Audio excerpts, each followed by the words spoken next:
Will the Committee on Budget please come to order? It's 9:07 a.m. I'd like to welcome Committee Vice Chair Nishimoto, Councilmember Cordero, Council Members Tupola, Kia'aina, Okimoto, and Tolba. Councilmember Wire is excused for this portion of the meeting. The following members are participating by video conference. It's Councilmember Cordero. Councilmember Cordero, in accordance with Section 92-3.7 Hawaii Revised Statutes, please identify each person who is with you at your location. No one is with me. Thank you. Okay, thank you. And pursuant to Section 92-3.7 HRS, this meeting will be conducted as a remote meeting by interactive conference technology with the following procedures in effect. Members of the public will be allowed to provide oral testimony on all items on the agenda in two ways, remotely and in person in the council chamber. Remote and in-person oral testimony will be allowed when the item is taken up. As both English and Hawaiian are official languages of the state of Hawaii pursuant to Article 15, Section 4 of the Hawaii State Constitution and Section 1-3 HRS, members of the public may testify in either language. For oral testimonies offered in Olelo, Hawaii, additional time, as may be necessary, will be allowed for the testifier to provide an English translation of their testimony. Before testifying, each person shall state their name. Each speaker may not have anyone else read their statement and is limited to a 1-minute presentation on each item. All persons who have registered to testify remotely by video conference will be called upon first. When your name is called, please monitor your screen and activate your audio feed when prompted. I'll then give persons who have not registered an opportunity to offer testimony. Please utilize the raise hand feature in Zoom to be called upon. For those joining us by telephone only, please press *9 to indicate your desire to speak. I'll identify you by the last 3 digits of your phone number, and when your number is called, please press *6 to unmute yourself when prompted. Some friendly reminders and tips: please video conference from a quiet location if possible. If you're watching the proceedings on Olelo, please mute your television at the time you're called to testify, and when the timer reaches 0, please conclude your remarks promptly. Once all the remote testifiers have testified, I'll proceed to in-person testimony in the chamber. Persons who have not registered will be given an opportunity to speak following the oral testimonies of the registered speakers. HRS Section 92-3.7 requires all votes at remote meetings to be conducted by roll call vote unless unanimous. Therefore, I'll first call for objections, and if there are any, I'll call for a roll call vote. For Councilmember Cordero, as well as any other council members participating from outside of the council chamber, in accordance with HRS Section 92-3.7, the meeting will automatically recess if we lose audiovisual contact with you and cannot reconvene until we reestablish contact. Therefore, please announce beforehand if you will be voluntarily signing out of the meeting. Written testimonies, including the testifier's address, email address, and phone number, will be available to the public as described in the posted agenda. And as a courtesy, please remember to turn off all cell phones. One other reminder for the council member staffs who are here, please do remember to collect the unanswered or additional questions that may come up during the meeting to provide to my office to compile and then send to the managing director's office. You can refer to the email that my office sent out to everybody, or you can contact us directly. We look forward to all of your questions, although hopefully there are no unanswered questions because the administration is going to do a fantastic job of answering every single one of them. All right, and to that point, we start with agenda item number 1. This is an informational briefing. This is the administrative overview, which is provided in Departmental Communication 174. Before the administration overview, is there anyone who'd like to provide testimony on agenda item number 1, the administrative overview? I note we have some people registered for item 2, which is the budget review itself. Clerks, do we have anyone registered to testify either in person or online for the administrative overview, agenda item number 1? Chair, there are none. Is there anyone standing by in the chamber to testify on this item? Okay, seeing none. We will bring up, I see the mayor of the City and County of Honolulu, Rick Blangiardi. Good morning. Good chair. You can press the right side. There we go. Why do I always? I don't come here enough. That's just it. I should. So good morning. Come more often. Don't you worry. I thank you. Good morning, Committee Chair Dos Santos Town, Vice Chair Nishimoto, members of the City Council. I want to just say a few things about, in brief comments, about a very extensive body of work. I said last week when we presented our budget to the press that this was our best piece of work to date. And I say that knowing full well the team, knowing the amount of work that's gone into it, understanding our priorities, and our focus over the last 4 years on trying to solve the wicked problems that our city faces. We're now hitting our stride with this budget. However, that said, I can't remember being asked as often as I'm being asked about everything that's happened in Washington in my entire time of being mayor, because obviously the conversation's changed. And I find it interesting that 4 years ago when we began, we were in the midst of a lot of fear and uncertainty as a result of the pandemic, and now we're dealing with fear and uncertainty in a different way. That said, like any budget, we don't have an ability to predict the future. This is our best attempt to create the future, if you will. I also am very confident in the capabilities of our team that we can adjust to anything that we ultimately have to adjust to. We just don't know yet. So I want to praise our Director, Andy Kawano, and Deputy Director, Carrie Castle, and the entire BFS team, as well as all of our members of our administration for the work that's gone into this. This truly is our best effort, and we're hoping that we can execute that. I want to project a real sense of confidence because I really do believe that we can adapt to anything that we have to. It may not be to our liking, but this is the leadership challenge of the moment. This is unprecedented because none of us really know. Each and every day, it seems by the hour, I hear different things. A meeting today, going forward twice with Governor Green on these very issues, today at 11:30, and then tonight he and I are actually having a dinner meeting on this. So to the best of our ability, we've put our best thinking together. I'm confident about that. We don't know for certain. I hope that you will appreciate when you hear from these men and women the kind of thinking, passion, commitment, and capability that they represent. So without any further ado, thank you all very much. We look forward to your collaboration. You're an integral part of making this happen.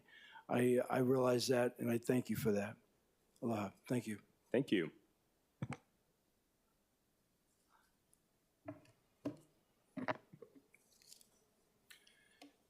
Good morning, Budget Chair Dos Santos Tam, Chair Waters, I don't see it, and honorable council members. Thank you again for allowing us to present our budget to you during this week. We look forward to providing a lot of information that supports our proposed budget and decisions made along the way to get to the numbers we have in front of you. I want to thank the Mayor, Managing Director Formby, Deputy Managing Director Jerem for their support, and all of our budget and fiscal services staff for all of the hard work that they do. And again, I'd like to thank Carrie Castle, our Deputy Director of Budget and Fiscal Services, for helping to pull everything together over the last 2 weeks. So thank you again. We'll go through about 15 slides to provide an overview of what you'll be receiving the rest of the week from our talented department teams and support that they provide to make sure the core services of the city are provided to citizens of the island of Oahu. So we'll go to slide number 1 first. With regard to revenues, and these revenues are the unrestricted revenues that come out of the general fund and highways fund. You'll see that we have real property tax listed first as our primary source of revenue. It's up about nearly $46 million. That increase is 2.6%. Most of the increase comes from in terms of increases in assessed values from the residential class and residential A class, together making up most of our assessed valuation. The residential class assessed valuation was up only 1.4%, and the residential A classification was up more, over 5%. But those classes drive the increase in real property tax. We have a slide later showing the trend over about 30 years. You'll see that valuations of property follow the economic movement in terms of values with regard to goods and services and GDP. But you'll also see that because we have limited inventory of property, our valuations tend to be stable. We do have plateaus, flattening, a few years of decreases from time to time, but those are short-lived, and over time, our values tend to increase. So that's seen as a positive for County of Honolulu, and we get a lot of credit for that from the rating agencies every time we issue bonds.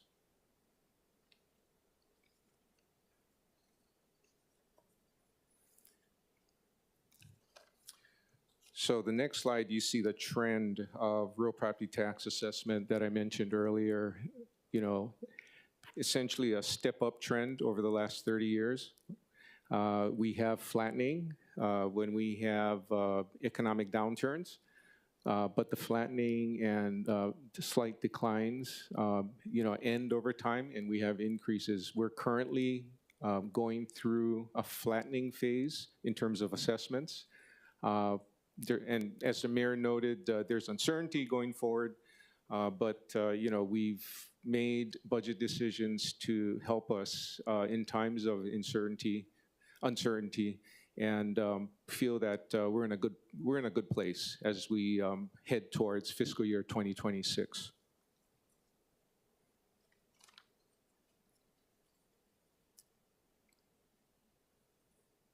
The next slide, fiscal year 2026 operating budget expenditures, $3.93 billion.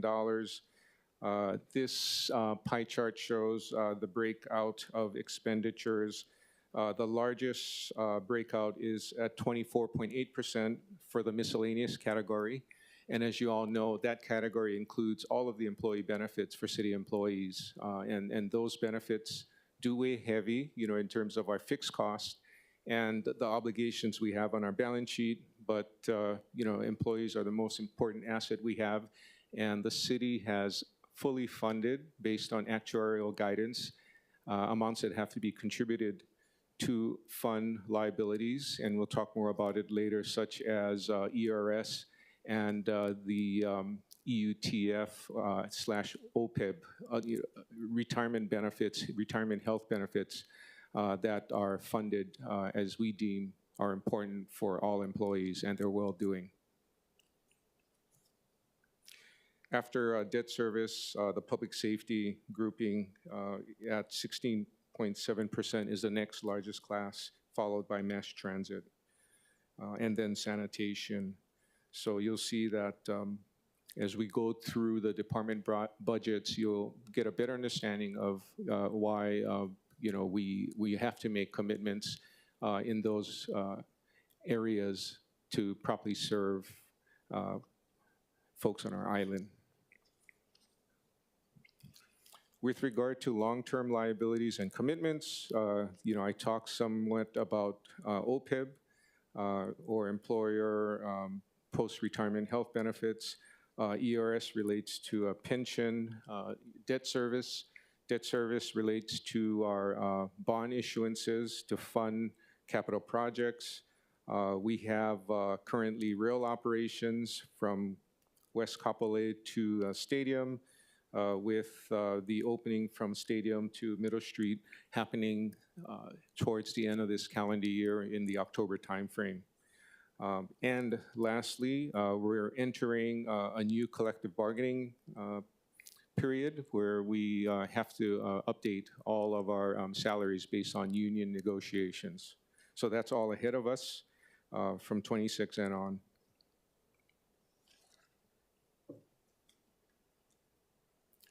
With regard to our executive operating budget, department budgets, if you go to the department section, increased about $147 million, primarily due to public transportation costs, bus and rail, funding of green waste program and new wastewater billing systems in sanitation, and increases in salaries due for public safety, overtime for public safety, and recruitment initiatives throughout the city to improve staffing, about $34.2 million. Fringe benefits and provisionals increased by about $163 million, primarily due to the OPEB increase. We'll talk more about that later, of about $117 million.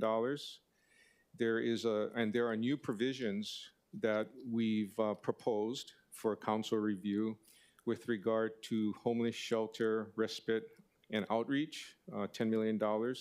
A new provision for federally funded grant contingencies, $10 million. And a new provision for climate resiliency activities, $8.9 million.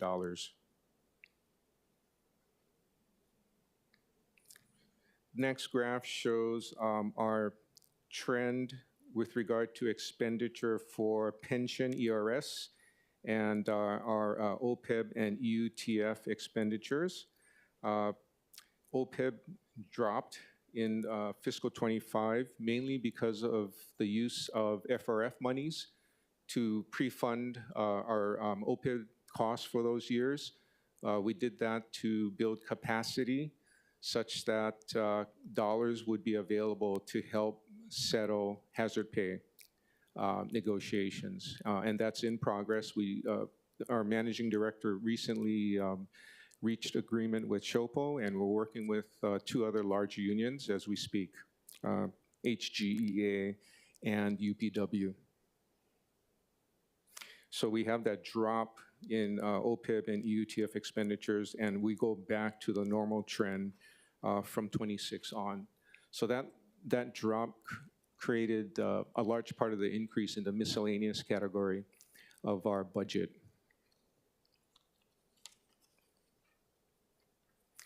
Regarding debt service, the next slide, 10, shows a pie chart of debt service by funding source. It's really interesting that we have a spread from the General Improvement Fund. We have wastewater, we have highway improvement fund source monies. And there are also GO monies used to assist with the construction for HART. It's really a bridge financing because, as you know, by 2030, 2031, all of that debt should be paid off by use of state GET, TAT, and half of the city's TAT allocation. So what's really interesting about HART, we're going to have our construction done to City Center, and it'd be essentially, the construction would be paid up. What we're going to have to fund going forward would be operations and maintenance costs. And if we have funding available, future construction to get to Ala Moana and beyond.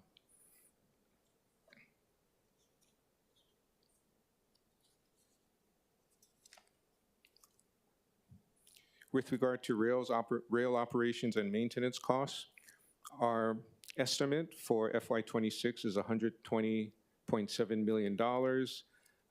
The extended component for the second segment going from Stadium to Middle Street is included in the 120.7, and it's estimated to be $31.6 million.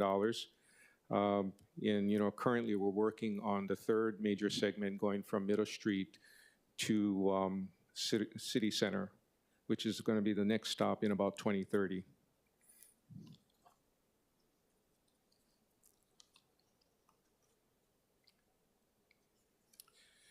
So with regard to our CIP budget, at a very high level, the focus that we have with regard to the administration priorities include strategic investments in infrastructure, meeting health and safety needs, investment in parks, recreational and cultural facilities. We would want to drive transit-oriented development and multimodal integration with rail. And finally, we're going to fund projects mandated by state or federal law, such as the 2010 consent decree that requires significant upgrading of our treatment facilities for wastewater.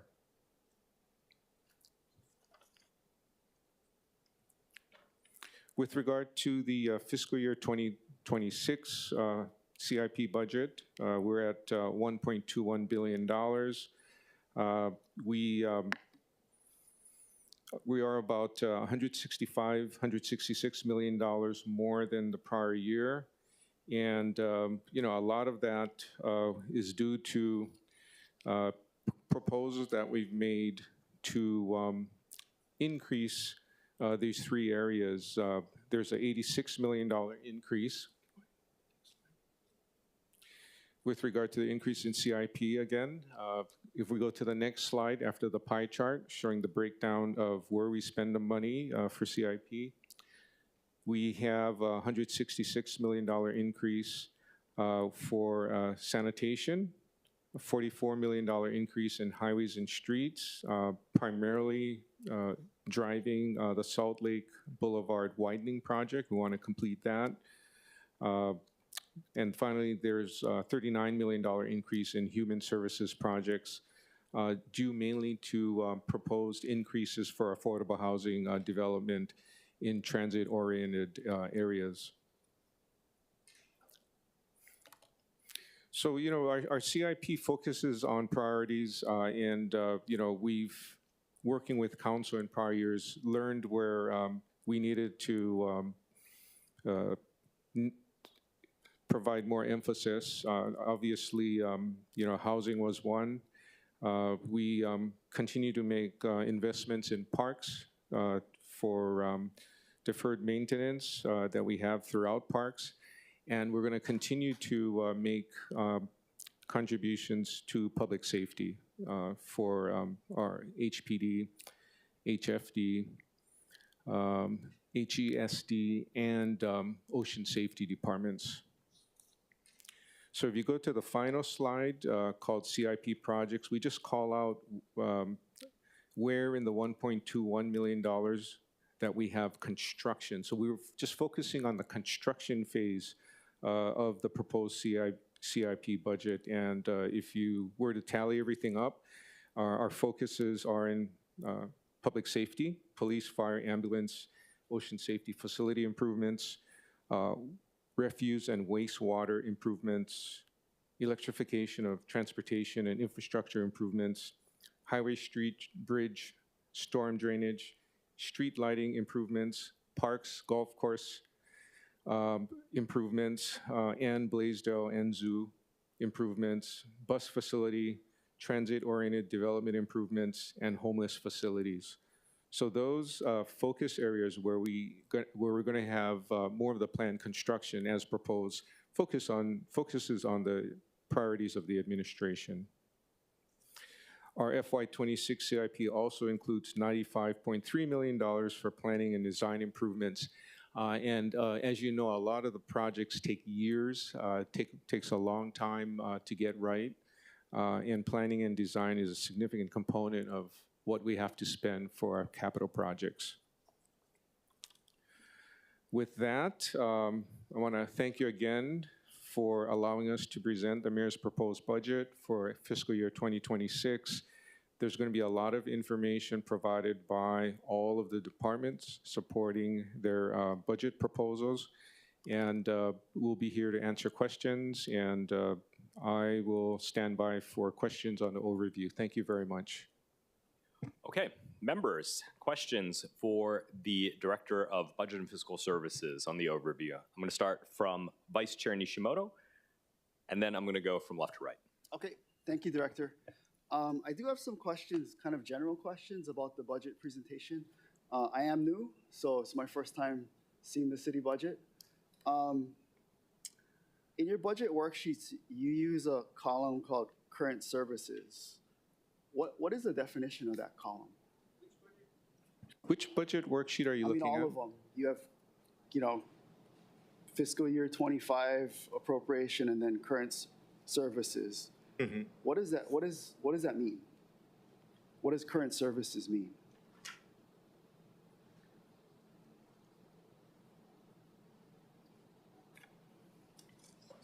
Okay. So that component, that column includes what was submitted by the departments. What was submitted by the department? As submitted by the departments to the BFS budget team. For the 25 fiscal year or 26? For the 26 fiscal year. Okay, so that's that's their budget estimate for what they need. Correct. They also, with their submitted budget, they also provide above ceiling requests too that are considered going as we go from that number to the final budget proposal. Okay, so, and then what does budget issues mean? What does that column mean? So the budget issues are items that are not included in the budget proposed by the departments that fall under a ceiling. So we provide to all the departments a proposed ceiling for the department. Okay. With regard to any budget decisions that require expenditures above that ceiling, we put it in that column. Okay, and how can we tell whether a budget item is reoccurring or non-reoccurring? I think you go to the line item report and you can look at the variance and you can tell based on variances. So the line item report is that longer report by department. Yes. You can look at variances and tell which is a new, which object code or budget line is new. Okay. Versus which is increasing versus which got removed or decreasing. So I would focus on that. If it's a new budget item that you guys are proposing, we have no way to know whether it's reoccurring or not because there's no history in the worksheets, right? Well, you could go back to the same book from the prior year and take a look, or call us. But if it's a new proposal for you folks, a new line item, there would be no history in there, right? So we wouldn't, how can we figure out whether it's recurring or non-recurring?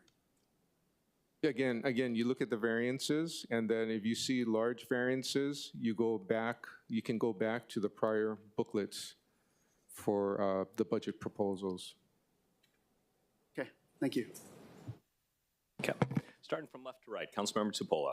Thank you so much, Chair. Thank you, Councilmember Nishimoto. Those good questions. Definitely specificity on this is vast, right? We have lots of binders we're looking at, lots of presentations. So thank you, Director, for your patience and answering all our questions. I'm just going to summarize mine into 3 because I know you're actually going to do your own departments pretty soon and I have questions for that. But in this one that you presented, the first and foremost question that we've asked multiple years in a row is what is the strategy for the administration on how to generate revenue, right? I don't want to take away Councilmember Chair Waters' thunder, but he's said it many times, like, what is the strategy for us to generate revenue? And I see that in the report, we've generated a little bit more, but without the property taxes going up, and that was outside of our control, right? That was due to valuations. Is there a strategy that you guys are implementing so that we can actually be able to break even in certain departments because they'll be bringing in enough money that we don't need to raise any taxes or fees? What is your thoughts? So the city is bound by statute, in terms of where we can raise revenues. And again, our primary source of revenue is real property tax. We are in an economy right now where residents and businesses feel like they pay enough taxes. That's the feedback we get. They either feel that they're paying enough or they shouldn't pay any more. And certain groups actually feel that way, that they shouldn't be paying any property taxes. So that's the environment we live in. So we actually have very limited areas in which we can drive more revenue. I believe we're looking at one area in terms of the sponsorship measure that we're talking about. But those are really, you're not talking about a lot of money. You're talking about a few $100,000, $1 million here or there, perhaps, if we can attract that type of sponsorship.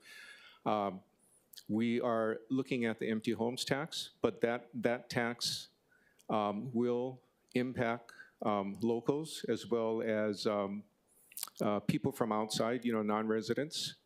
And as a result, that measure as it currently stands has a lot of exemptions, right? Lots of exemptions to protect local interests. But the exemptions have watered down the impact of the tax. So there's very limited sources of additional revenue.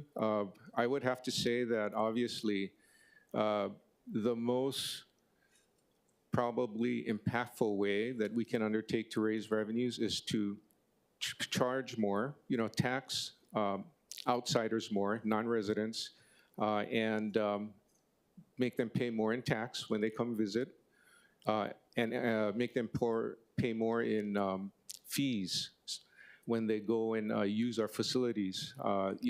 That's one area. But the state's trying to, as you know, based on the current legislature, state's trying to do the same thing as well, right? They're talking about adding taxes and having visitors pay more. Now there's pushback from the hoteliers, and That's good. Thank you, Director. Yeah, it sounds like there's no clear strategy. But I will say that I'm working with the Department of Parks as the Parks Chair to try to work with, Director Thielen specifically, because I would argue that there is many ways that we could, and it doesn't even involve any taxes or fees or any increases. So I do think that there are ways, and I think to say 100,000 or $1 million, even though it sounds like not a lot to you, it's a lot. I think at every little corner that we can, every chance we have to be able to do that so that we can sustain our operations.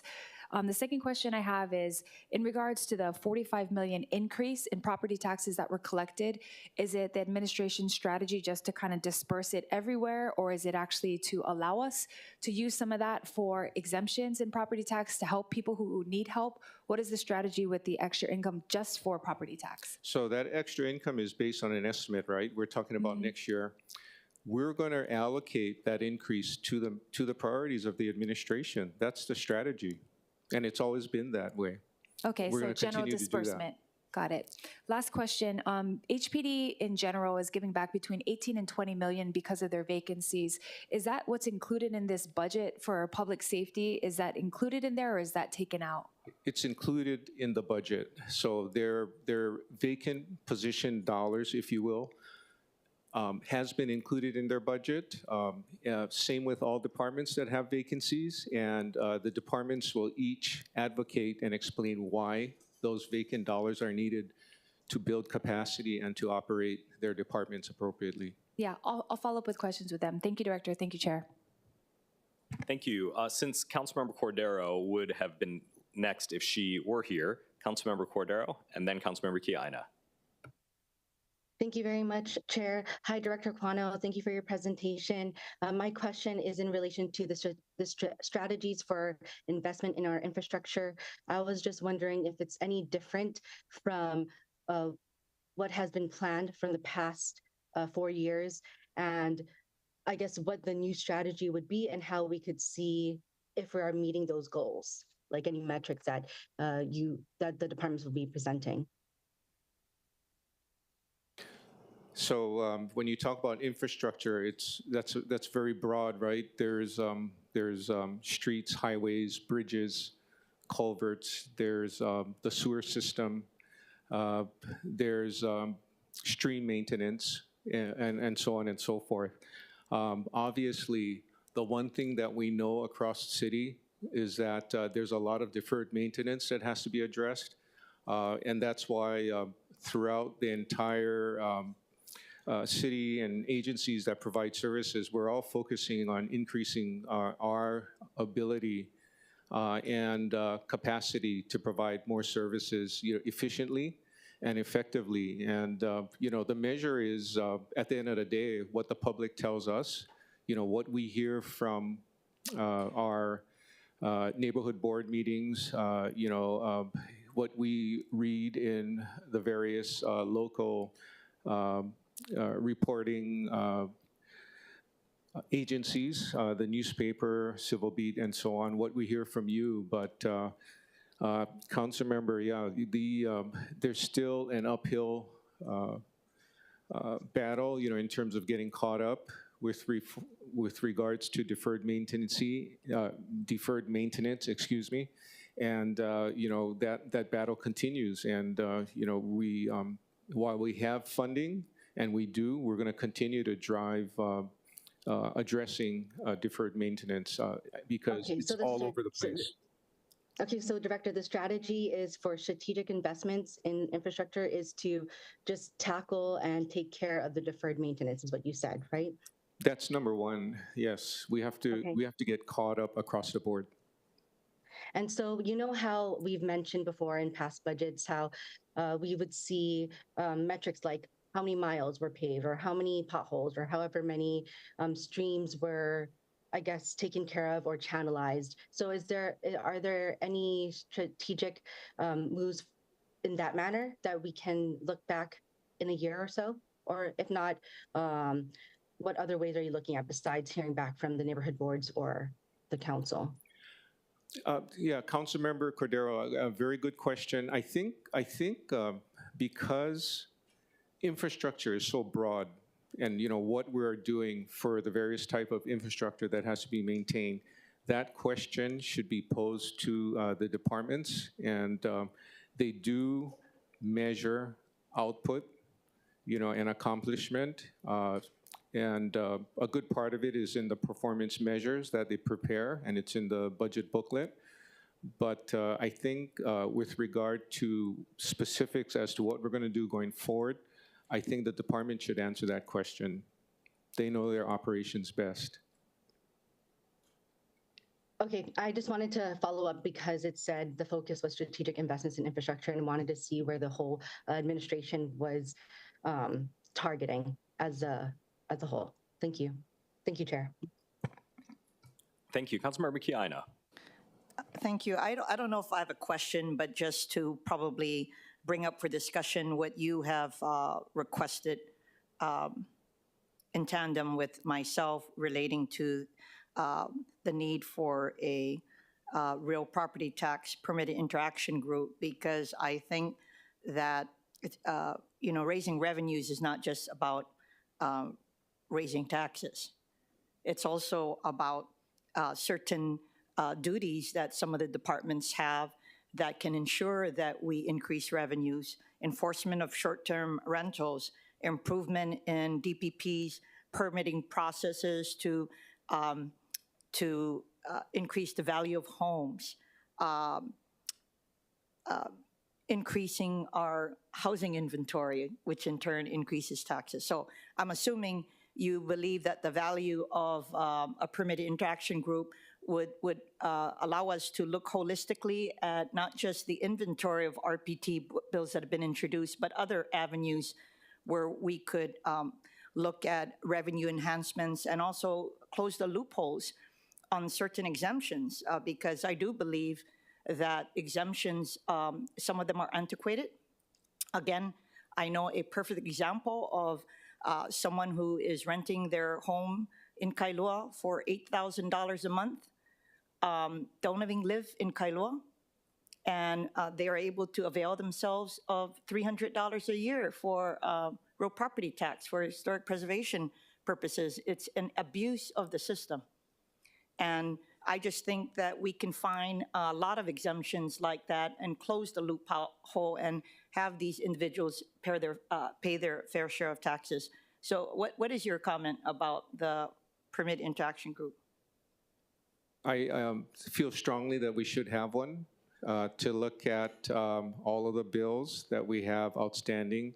I also mentioned in recent testimony that we should have experts as a part of the committee to evaluate what we're doing currently and how we can get better.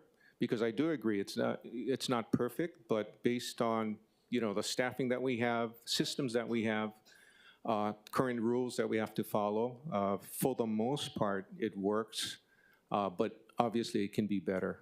And the same thing applies to all of the departments, and that's why I said earlier, the department should speak to the strategies and the focus with regard to where we put our money, so we spend it right, in terms of operations and capital improvements.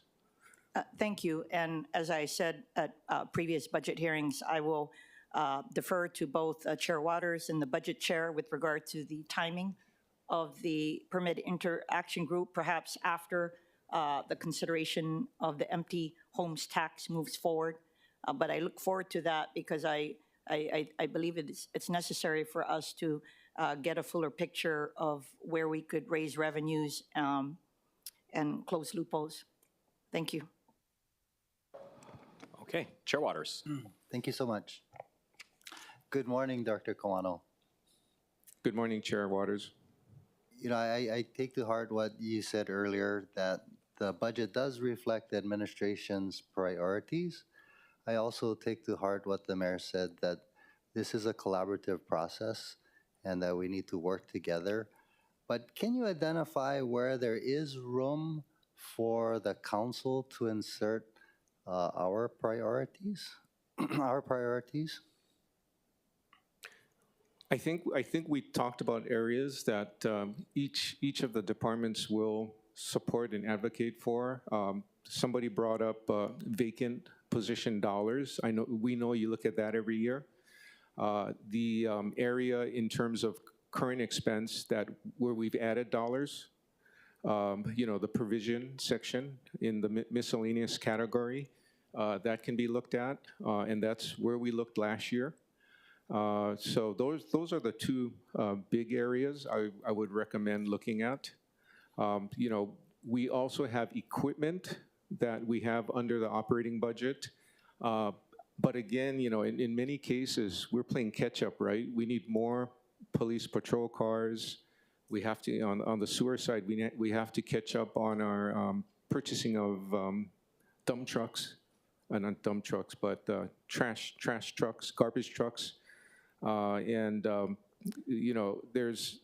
There's catch up we have to do everywhere. We feel really good about the budget and that it's going to help us to serve our communities better here. But at the same time, it still is restricted. No, I appreciate that. And don't forget the crane that DFM needs to clean our streams. But, during our discussions earlier this year, we talked about the sewer fees increasing up to 100% over the next decade and what an impact that'll have on families and residents. But is there anywhere in the budget where we could take money and use that towards lowering the sewer fees? I know in your budget it has a lot of money for sanitation, but I'm assuming that's coming from that special fund, right? Yeah. The sewer fund. Yeah, so on the operating side, the sewer fund pays for O&M and debt service. So on the capital side, capital improvement side, we issue revenue bonds for the larger, more complex projects for sewer and solid waste. The debt service is covered by the sewer fund, in terms of making sure that we keep up with our debt payments. To take money from the general fund to subsidize the sewer fund is a double-edged sword, because the sewer fund's revenue bonds are secured by net revenues generated by the sewer fund.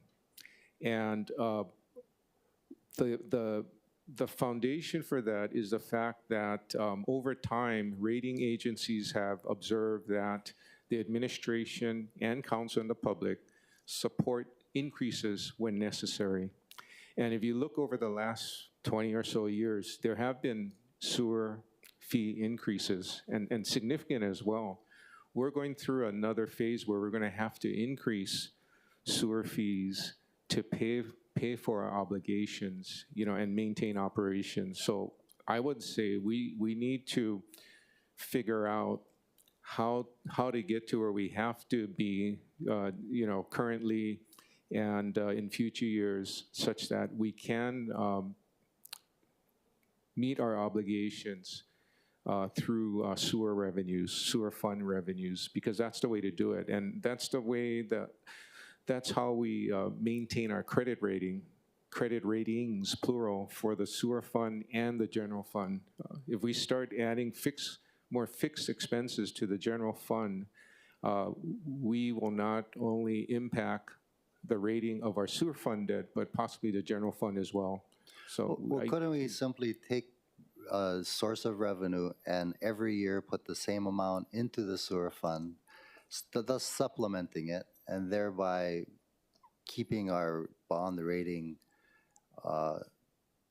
solid. And what I'm talking about, namely on your slide deck number 3, the transient accommodation tax is going to go up from 93 point, we estimate it's going to go up from 93.9 million in FY 2025 to 108.2 million in FY 26, an increase of 14.3 million.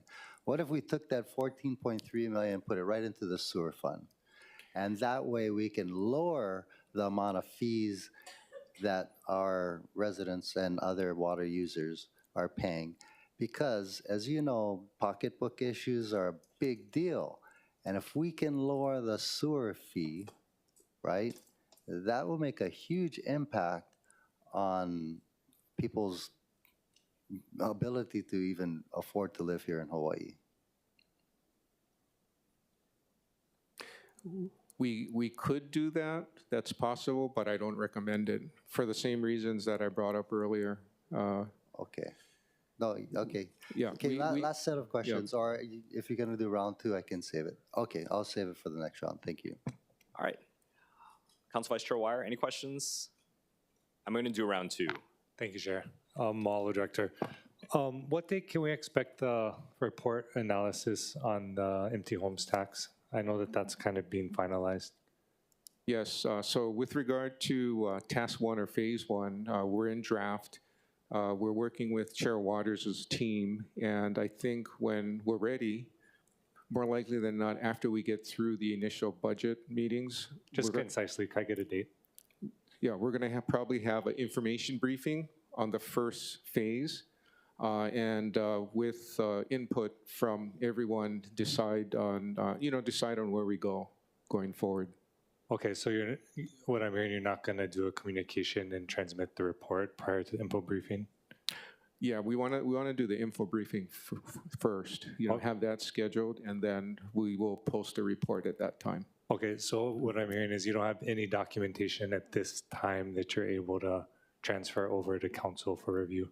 Everything's in draft right now. Okay, and you don't have a date that you're going to be finalizing that draft? We're waiting for the input from Chair. Can you give me an approximate date? Oh, I mentioned sometime in April, more likely than not, because the focus for March is to get the budget process going first. Okay. Can you say, would it be fair to say no later than April, like April at the latest? Yeah, I can say that, April at the latest. Okay. Yes. So start of April, April 1st would be the absolute latest we get it? When you say April the latest, I would say end of April the latest. Okay, and that would be for the info briefing. Sorry, I know we have a lot of time, so I'm just trying to get through the questions. Yes. Okay. For the info briefing, yes. So the actual report would be after the info briefing? Correct, yes. Okay. Can you say we'd get the actual report by the end of April then? Yes. Okay. Okay, we'll hold you to that. Has the transfer of the PVP funds into the departments actually resulted in an increase in filling vacancies? It reduced vacancies, helped, but not the amount we want to. And as I mentioned earlier, when departments report to you, they'll give you details in terms of hires, transfers, promotions, the plus side. But we've had significant negative side volume as well. So retirements, people transferring out of the city, working for the state or federal government, and so on and so forth. So yeah, I know we have a long day, so it sounds like you're saying yes, we did see an improvement. We did improve, but not enough. There's still a lot to improve on. Okay, I'm just asking specifically for the PVP because I think the question is, obviously when it's pulled out and put in the PVP, it gives the council a better ability to do assessments and see where the funding's going. So I'm just curious to make sure putting it into the departments actually worked. And I'm hearing you saying, I think it did. I think it has worked, and it sends the right message to the public, because in the past, we would post jobs and include in print subject to funding or subject to budget approval. Okay. Along those lines, and that doesn't send a good message when you're trying to hire people. Appreciate that. Thank you, Chair. Thank you. Councilmember Okimoto. Chair, no questions at this time. Thank you. Councilmember Tolba. Thank you, Chair. Director, can you go into a little more detail about the 48 million in increase in public transportation and the bus and rail? Yeah, so the increase in transit for FY26, if you compare to last year's adopted budget, Most of the increase is due to the second segment, adding of rail. That'll go into O&M. That's, as I mentioned earlier, about $31.6 million. And then you have increases to update, service contracts that we have. We have, obviously pay increases year over year that has to be factored into the budget. But, in terms of a larger lump sum, it's getting that segment into operation that drives most of the increase for transit. Got it, thank you. Also, the $34.2 million for salaries due to overtime and public safety, is that due to staffing? Yes, yes, yeah. So it's partially overtime due to short staffing.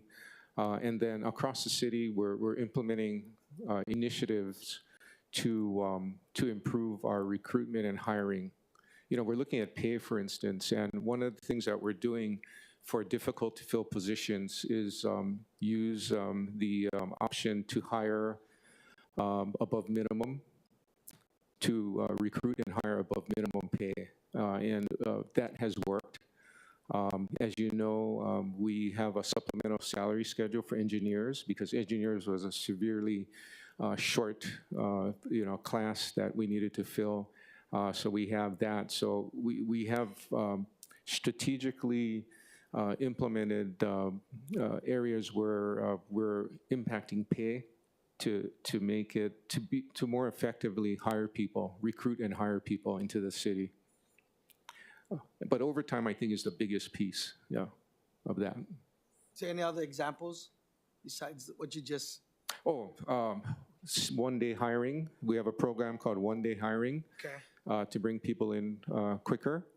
And, the details, the more specific details in terms of breakdown, I'm sure our Human Resources Department can provide you the details there. Yeah. Awesome. Thank you. Thank you, Chair. Thank you. Since every member's been offered the opportunity to ask their questions, I have some questions. And mine will be kind of overall strategic questions, or really setting the stage for this year's budget. So I want to go back to last year's budget. So in the FY25 budget, there was a proposed $3.96 billion in operating and about $3.63 billion in spend. So what happens to that remaining $330 million? Are you talking about, okay, so when you said operating, you mean resources, right? $3.93 billion in resources. Yes. Well, maybe we can actually put it into context of this year. So for this year, in the slides, it's projecting $4.57 billion in operating resources. And $3.93 billion, this is slide 6, in proposed operating budget expenditures. So there's a gap of $640 million. What, if you could explain for the public certification, what's that $640 million difference about?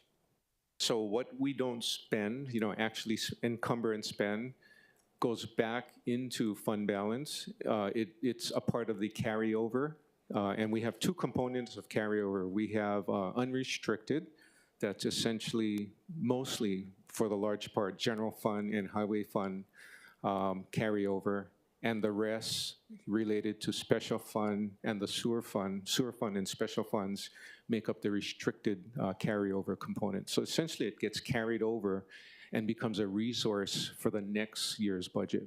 So it's about 16% that we're starting to, from the very beginning, envision carryover for FY27, correct? Correct.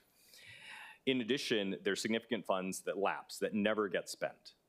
And so my concern is for the public that's looking at this slideshow, expecting $3.93 billion of services out of the $4.57 billion coming in, out of all of the money that they pay in property taxes, 16% of that right off the bat is never envisioned to be spent in this fiscal year. So the public is getting 84% of the services that they see out of this pie chart. Is that a fair depiction? That's one way to look at it, but it's not everything, because as I mentioned earlier, We have, we're playing with getting capacity right so we can provide more services because we know we have a lot to do. And then on top of that, on top of services, in both the operating and CIP areas, we have a lot of deferred maintenance that we have to catch up on. So obviously, public may feel that they're not getting 100% of every dollar they put in, but that's the goal. We want to get there. That's if you want to say what a major strategy is, it's really getting caught up in all of our areas that have deferred maintenance. So I appreciate hearing that, because I think the question of the carryover and lapses are going to be meaningful for us as we go through this budget process to make sure that the public does get 100% of the services that they expect out of the city. To that point, one of the frustrations that we as a council always has is we do budget ads, we add things in that are priorities that we hear from our constituents about, whether that's a police station in the district or a canoe halau or flood mitigation or improvements to bike paths. All of these things are really important to us, and they're actually, in the big scheme of things, a very tiny percentage. And so I'm hearing that 16% of the monies are automatically planned to get carried over. A significant amount, probably about a similar amount, never gets spent, it gets lapsed. And we're here fighting for crumbs over little things that we would like to add to the budget. Through the budget process, how can we ensure that our priorities actually get delivered? I think it's through constant communication with the department heads and the managing director's office, so they understand where your priorities are. And Budget Chair, you're totally right. We have these large activities, programs that we have to fund. That's where the focus is. To the extent that an ad ties into one of those, obviously the integration of that is much easier. But when you look at the total budget, we have to focus on those core areas of activities and programs that we have to drive. That'll come first, because patrol coverage, for instance, in a neighborhood, that was discussed last year as well, and that was a focus that we worked on. The struggle was hiring enough officers to staff all the patrols people want. That's a challenge, and that's being worked on. Yep. in terms of being more effective in recruiting police officers, as an example. Thank you. And so to the members, you heard that. Constant communication with the department heads, as well as integrating the asks into projects that may already be planned and seeing how we can expand this. So we'll keep that in mind throughout this process. I have two more. Because of the uncertainty in the budget, the mayor mentioned concerns about the federal process. What is the process to reopen the budget at some point later on after the adoption of the budget ordinance, should that extraordinary need be necessary? Boy, I think, so you're asking reopening our budget if we have to? Yes. I believe the last time that happened, and it may not have been during the budget year, was COVID, right? I think the budget was it modified?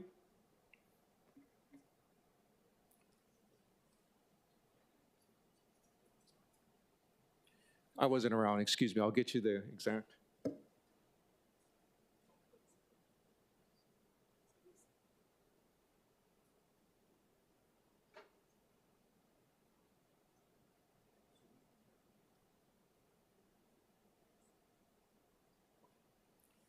So COVID was a bad example. During the budget process, we submitted a budget, and then it was resubmitted to address COVID and the lockdown. With regard to a supplemental where we reopened the budget, it hasn't been done for years. And it wasn't done during COVID either, so I correct myself. Okay, but it is possible. It is possible. Should such a need arise. It is possible. We also, I think I mentioned during the press conference, we have fiscal stability fund I think the paper was incorrect. Today, we have about $190 million in the fund. On a projected basis, by the end of next year, we should have, well, hard to tell, right? A lot of uncertainty. But the goal is to have about $200 million. And if there's a downturn, economic downturn, increase in expenditures, loss of revenues for I think it's 2 quarters, but it's spelled out in ordinance. We can draw from the fund with council approval. Yeah. And then the last question for me, and then we'll go into round two. Continuing on regarding the lapses in the budget, I know that there are some pressing needs heading into FY26, including items like hazard pay. Is there any way to utilize some of these lapsing funds in a similar category or character of expenditure to address pressing needs like hazard pay in FY25 so we don't have to deal with them as much in FY26? So we put in a lapse estimate that impacts the carryover going from this year to next year. So we already have an estimate there. It's not recommended to pull money out. A good example, a department like transit may have excess funding on a projected basis for fuel because the economies have changed, pricing has changed, and let's say a fuel type cost is lower today than it was when we put the budget together last year. If we take that savings out and apply it to next year, hold it for next year for hazard pay, or even try to reuse it this year for hazard pay, you could impact department operations because at the same time, the department heads may have a use that they need to continue servicing. So I would stay away from that. I don't recommend doing that, but it is possible. Yep. Thank you. Members, round two. I'm going to go, well, anyone round two? Councilmember Tupola. Thank you so much, Chair. And thank you, everyone, for your questions. I just need to say, Director, based upon what Councilmember Dos Santos Tam brought up with at least 16% of the budget not being envisioned to be spent, I really don't see any problem with listing at least one of each of our priorities. And I would disagree that constant communication is how to get it. I've done that. I'm on year 5. I've done the constant communication. Respectfully, inside this executive summary, there should be listed one thing that we've asked to prioritize, and it should be listed as part of what you guys are going to prioritize. There is one paragraph of one sentence that says that you guys are going to work with us. And of course, we make ourselves available. We take meetings. We assist. In some instances, I've hosted meetings. I've tried to market events and town halls for you guys so that people will attend. I would say the majority of us are doing a lot to try to pull for the priorities and the causes that the administration wants. Respectfully, I think it's enough. I think you guys need to list down one of each of the priorities that we're looking at and see how we can integrate it. And it doesn't have to be a large one, because I would say for the most part, like small speed bumps and all that, DTS, they've been delivering in my community. But I'm talking about the ads that we've been putting in, and I put in the same ads many different times. Would it be something that the administration would consider, at least one of our ads, to be listed in the executive summary to be done? So we consider, respectfully speaking, Councilmember Tupola, we consider all of your ads, not just one each. And I think for the West Side, the last few years, the administration has done a lot in terms of ocean safety. You know, we've added and upgraded lifeguard service. Remember, at one point in time, you asked, and we increased ours. Director, I understand. I'm not saying we haven't gotten anything. What I'm trying to point out, specific to your district, we have done things, and we will look at all of your ads, but we have to fit it into what's best with respect to the whole based on our capacity. I understand. It sounds like the answer is no. I'm not saying that. Not true. Well, I'm not saying that we haven't gotten things we've asked for. I'm talking about things that historically in my district have been stuck for decades, and these are the ones that I've been really trying to harp on. Not things like a lifeguard tower where we really did need it for, for public safety. I do think it's not unreasonable to ask, because I have looked at the CIP chart and almost every council ad that we have on has no progress and is not intended to be progressed.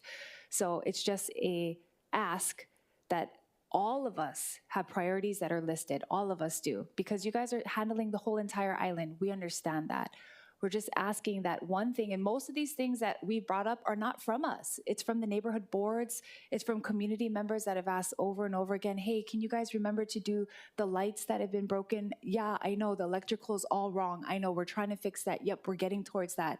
20 years, still broken. So it's small things, right? So I'm just asking respectfully for the consideration, because I'm not saying that there hasn't been large things done. And yes, large things have been done for the West Side. Just some of the small historic problems that we think are very important. I would like it to just be considered, but not just through communication, actually written down as a priority for you guys. I think that's where my struggle is, because I've been bringing it up in various meetings, but it's always just, okay, we'll get at that. And I understand there's so many priorities to balance. I do think that writing things down would equal something different. And I think respectfully, when we talk about police cars, you know, because we need to buy more, HPD's been transferring monies from their salaries into buying police cars, so they have plenty enough money. And one of the main things that we need to do for HPD is not the incentive bonuses, it's the retention bonuses, because we have the same amount of guys retiring that we're bringing into the department. And that would be the biggest way if we really are going to get at public safety. But I do appreciate everything, and I appreciate the answers. Thank you, Budget Director, and thank you, Chair. Thank you. Any other round two questions? Chair Waters. Thank you. Director, according to your executive summary on page A3, the operating proposed budget is 3.93 billion, correct? 3.93 billion, yeah. Yeah, an increase of 8.3%. Yeah? Yes. Yes. Based on slide number 3, our proposed revenue for FY 2026 is 2.2 billion. I'm just doing the math. We're short $1.7 billion.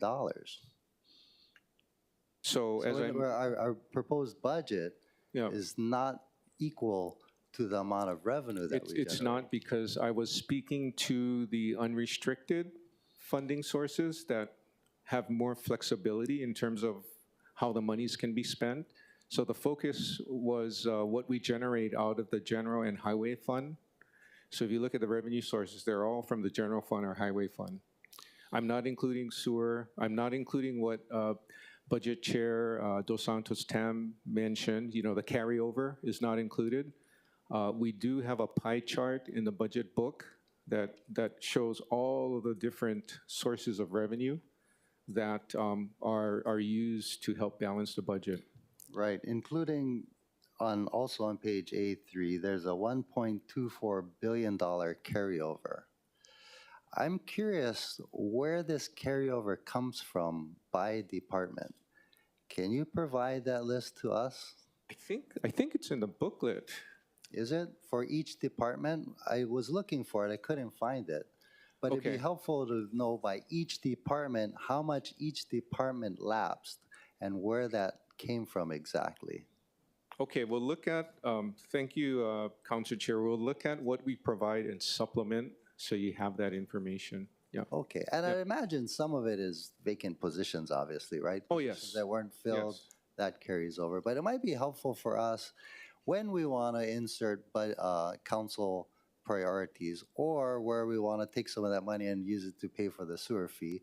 Let's look at what wasn't expended over the past couple years. If it's consistently been carried over for, say, the last 4 years, perhaps that's money that we could use for council priorities. Next thing, also within the executive summary, it talks about citing a Honolulu municipal waste landfill in compliance with the federal, state, and county regulations. Is there money in the budget for the new landfill? So that budget line item is, it's on the CIP side. It's on the CIP side? Yeah, but it's not cash funded. It would, if we do it, it would be bond funded. Bond funded. And, you know, it's going to depend where we end up. whether or not we do an acquisition during the next 2 years to get things started. Because I believe it's $77 million. We have a line item for $77 million. That's really just to get started. If we can get approvals in place, planning and design, acquisition of real estate. But the complete development, construction of the new landfill, if we can get there, will cost more than that. We don't have a number yet. Okay, but is that in ENV's budget, the 77 million? Yes, yes. Okay. And speaking of CIP, I noticed that there's an increase of 165.72 million over the 1.05 billion that we appropriated last year. I remember last year we spent a lot of time talking about how we don't want to go over 1.05 billion because we really don't have the capacity to do so. But this year there's an increase of 165 million. So are you saying we now have the increased capacity to float that much bonds? We can over 2 years. We can't do it all in a year. That would be very difficult to do. In fact, just in terms of staffing to get projects going to get there would be difficult, but perhaps over 2 years we can get close to that. Okay, because we do float maybe $500 million a year. Is that accurate, or more than 400 million? It fluctuates quite a bit. Since I've been around, it could be closer to $500 million in a year, but I recall, I think it was in 24, the number was a lot lower. Yeah. Maybe 150 million. It goes up and down depending on what we can drive. So you recollect that we only spent what's the right word? Floated 150 million out of the $1 billion that was appropriated? Yeah. That's in a prior year for 1 year, because these budgets are for 2 years. Yeah. The budgets on the CIP side, for the most part, provide the administration authority to initiate projects and to issue bonds. We look at where the projects are and how the monies are going to be spent, because we cannot issue bonds in excess of the needs, because if we do that, we would be building up bond cash, which is something not good. As a general rule, on a post-issuance basis, you have to spend down your bond proceeds within 3 years. Perhaps 5 years max. You have to put it to work towards county improvements. So we issue bonds based on need, not so much the authority provided through the budget process. Okay. And you did hint at the fact that you may not have the staffing to do more. Yes, Budget Chair, not hinting, telling you fact that we have to build capacity throughout the city. And that's why we need to have the positions that are vacant funded so that every agency, well, the larger agencies especially, can fill staff so that we can improve capacity to drive programs, activities, and capital projects. Okay, thank you, Budget Chair. Thank you. Members, any other questions? Okay, thank you, Budget Director. Is there anything else for this agenda item, the administrative overview D174? No, I just want to thank for the opportunity to provide the overview. Again, our operating and capital improvement budget proposals are based on the priorities of the administration. In addition to our priority, like a good example, housing in TOD areas. We have a line item in the capital improvement budget to acquire and develop property and mixed uses. Besides that, there's so much deferred maintenance to get caught up with. All over the place, roads, sidewalks, bridges, culverts all over the island. So that's a major focus of our administration. So thank you, and I'm sure the departments will share a lot of information with respect to their activities, programs, and so forth. Thank you. And to that point, since we are done now with agenda item number 1, we'll move on to agenda item number 2, which is the Executive Capital and Operating Budget Review. Prior to the Executive and Operating Budget Review, is there anyone from the public who'd like to provide testimony on agenda item number 2? I see we have a number of individuals registered remotely. We'll start with the folks who have registered remotely. In order, Amy Agbayani, followed by Sandy Ma, followed by Liza Ryan Gill, and then Eliza Talbot. Are any of them on? Chair, Liza is on. Okay, I see Liza Ryan Gill. Please unmute and proceed. Aloha, council members. Liza Ryan Gill with Hawaii Coalition for Immigrant Rights. We just have some short comments today. Wanted to mahalo the council for including the funding for the community equity liaisons. Really important in making sure that all members of our community are able to access city services and so that they can get fully invested and support their local businesses. So just wanted to mahalo the council for that work. And we know that it is having a tremendous impact, especially in some of our lower income communities. Mahalo. Thank you. Members, any questions? Okay, seeing none, we'll do a second call for registered testifiers, Amy Agbayani, Sandy Ma, or Eliza Talbot. Okay, seeing that they're not on, is there anyone standing by remotely to testify? Okay.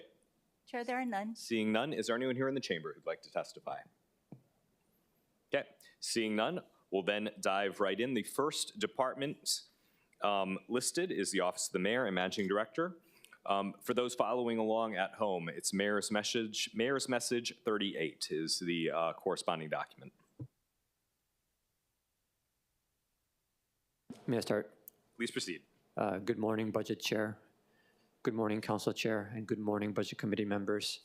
Krishna Jairam, Deputy Managing Director. It's my pleasure and honor to be here with you today to share on the Mayor's proposed budget and the Managing Director's proposed budget. They're relatively speaking, small portions of the budget, but we believe extremely important, so we're happy to share this information. I'll give a pause while we figure out the slideshow up here.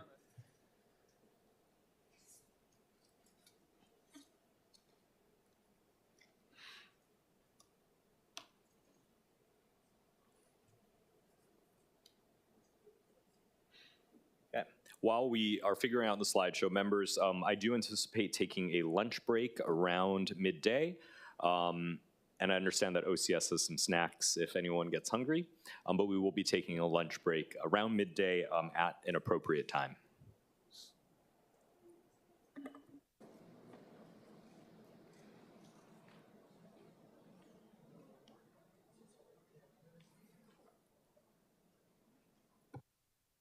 Okay, are we ready? Chair, thank you for your patience. Let's proceed. So the next slide is the slide which shows our general funded vacancies and actual vacancies. As you can see in the mayor's office, we have no actual vacancies. And in the managing director's office, we have showing us 3, but as of the date, which is February 3rd, we actually only have 2 as we were able to hire one of those spots. So the vacancies are minimal. And then each of the offices will be prepared to share more in detail when they get to their sections on these vacancies. Next slide, please.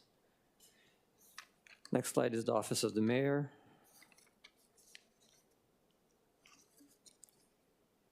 Taking each of these in turn, there'll be no change in FTEs requested. And I will cover current expenses and contingencies, no change in either of those. The only change here is in salaries, $44,000 is being requested. The $44,000 goes towards largely the salary increases for the Chief of Staff, the Communications Director, and the Deputy Communications Director. They have not had salary increases since they came on board. As the Council, I hope, is aware, effective, efficient communications is an enormous priority for this administration. We feel that the volume and quality of communication has increased tremendously. We feel we've been working very well with the city council on communicating city council's work as well. And then we've been communicating strongly with respect to working with the state as well. So this is something that we would ask the council support on. Other than the change in salaries, the budget remains flat for the Office of the Mayor. Next slide, please.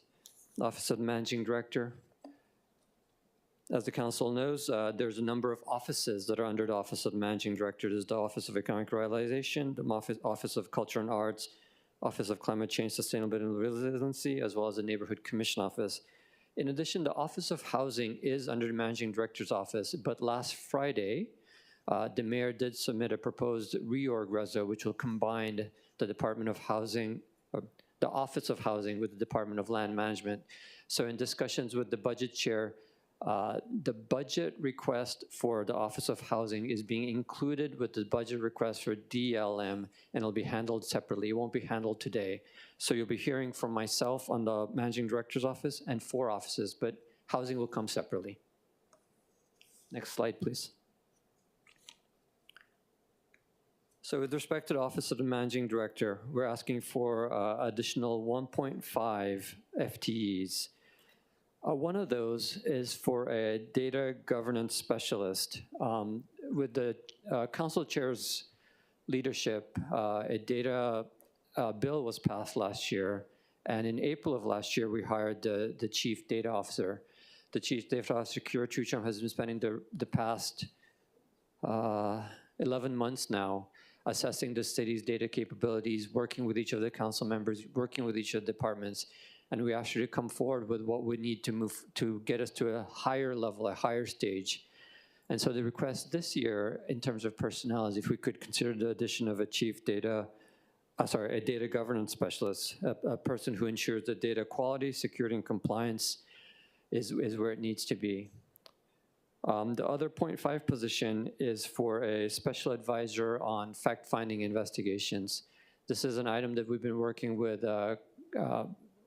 Councilmember Kiana on, when she's been advocating for an ombudsman position. As you know, we have a ethics and compliance specialist who's on a 0.5 position right now. That's Hui Chen. And we're asking for this additional 0.5 to sort of slowly see if we can build up our capacity in this respect. With respect to salary increases, 177,000. These are salary increases for our staff members, for our ASO or admin spec, as well as secretarial positions.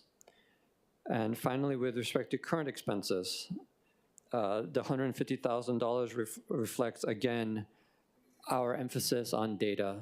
So out of that $150,000, $75,000 is for data integration software, which will be procured by our chief data officer. That will help us get to a place where we need to be in terms of our data. And the second $75,000 is for a data consultant for process improvements. And this chief data officer is here to answer questions if it's helpful. We put these items in here rather than in DIT because we wanted this to be driven and led by the chief data officer. I would note, we sent a communication last week, Thursday, I believe. There's actually an extra $250,000 in current expenses that is duplicative of $250,000 in DFM, so that need not be in this budget. So the actual current expenses will be a net negative of $100,000. And I am here for any questions that this budget committee may have. Okay, members, any questions for Mayor's office or MD's office? Okay, I have 2. I understand in the managing director's budget, there is a line item of $250,000 for a federal funding consultant. Could you elaborate on that? Part 1. And then part 2, what are some of the metrics by which we can assess the contractor's performance and success? Thank you, Budget Chair, for that question. So in last year's budget, in the 24 budget, as we were going through the process, then Vice Chair Kiana added $250,000 for this purpose. We're currently in the stage where we are going to be issuing an RFP, and so that individual or individuals is not in place yet. The expectation is that we will have it in contract before the end of the fiscal year, and therefore last year's fiscal year, or this current fiscal year's money will flow through the remainder of this year and then thereafter. And so this additional 250 is to keep that contract going. As far as metrics, you ask a very good question, Chair. Given the change in the administration, our metrics will be a bit of a development piece. The real focus is to see how we can do better with this current administration. And so we're talking through what that means and how we can gauge that. So I don't have specific metrics to share with you, Chair. And that's all right. With regard to the federal funding consultant, is this being done in concert with the state as well? I imagine they must have these same conversations on state level. I believe they do, but we're not doing this in lockstep with them. This is very much a city initiative. This entity is for our benefit in terms of advocating for us, finding funding opportunities for us. Good. Second question is, you mentioned the Special Advisor for Investigations and the Ombudsman's Office. I understand this is about $65,000. Do you think that this is adequate for the scope of creating such an office and then also having a really robust investigator there? And I appreciate Councilmember Kiana's attention to this issue when it came up. You know, Chair, it's not sufficient when we fully roll this out.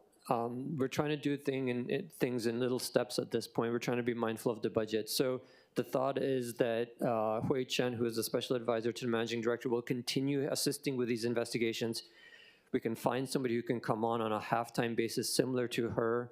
And then we will also probably be submitting something to the Charter Commission that proposes what the authority of this person might be. And so it'll be a prospective basis that we'll be beefing this up in the future for your consideration. Okay, great. Members, Councilmember Kiana. Thank you. And Chair, thank you for your dialogue. I did just want to make a comment about the federal part.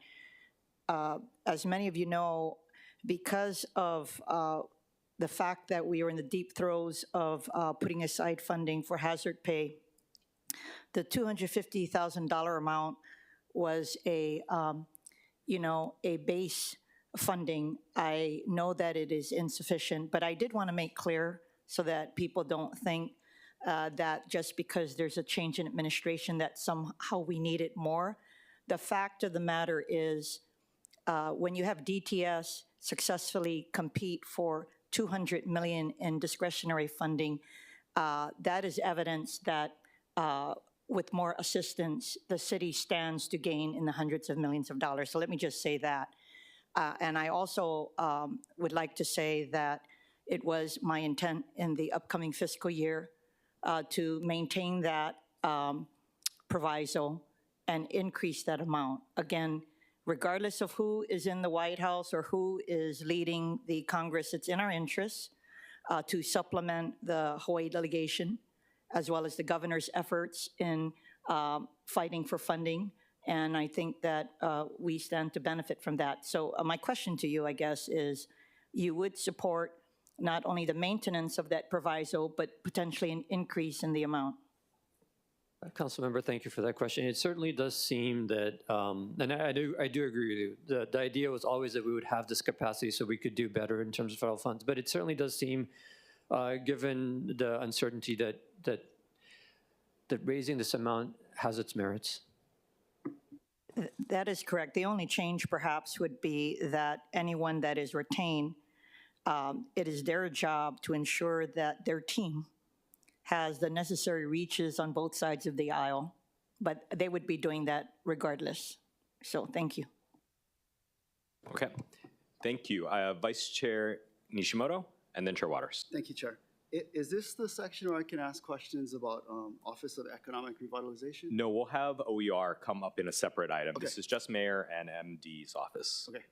Okay, thank you. Chair Waters.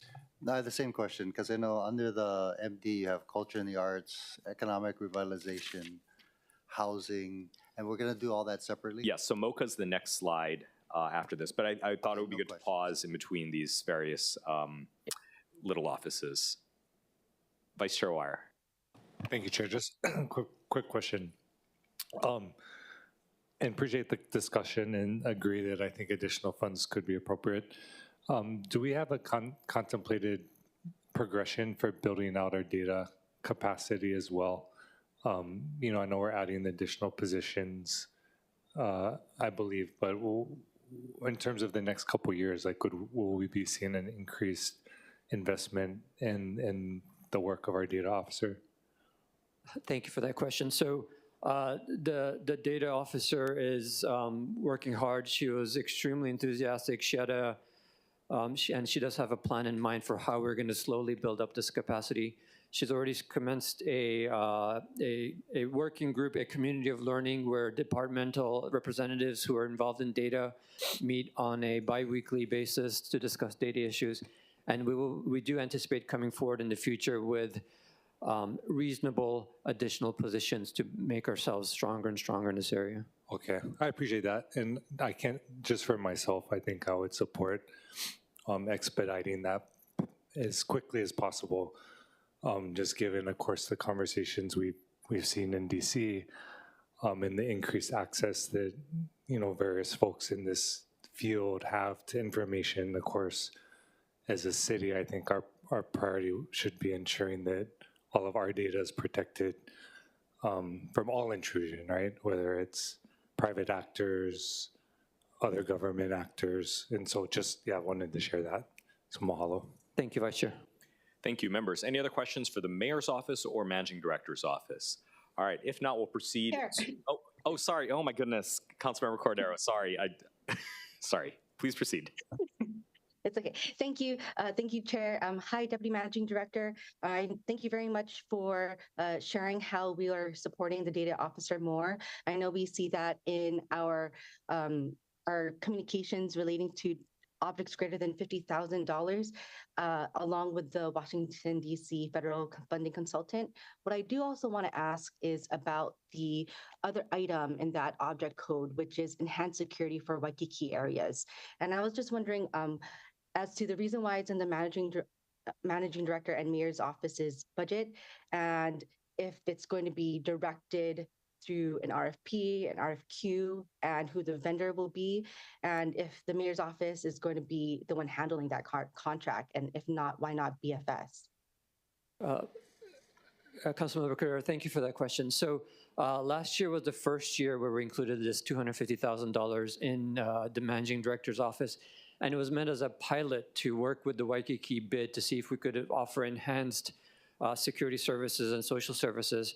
And during the course of this fiscal year, we got feedback that it was indeed very effective and it was working. And we'd been relaying that feedback to Council Chair in particular. And so we wanted to continue this program, Councilmember Cordero, but this particular item, the $250,000, it's duplicative of another $250,000 that's in DFM's budget. So we did send a communication last week asking if this $250,000 could be deleted from the budget. So it's not supposed to be here. That was an error on our part, Council Member. Thank you very much, and thank you for sharing that clarification that it has been reduced. Thank you. Thank you, and I understand we will be amending those few sort of miscellaneous errata items in the CD1. Thank you, Vice Chair. Okay, there being no questions for mayors and managing director's office at this time, we'll move on to MoCA.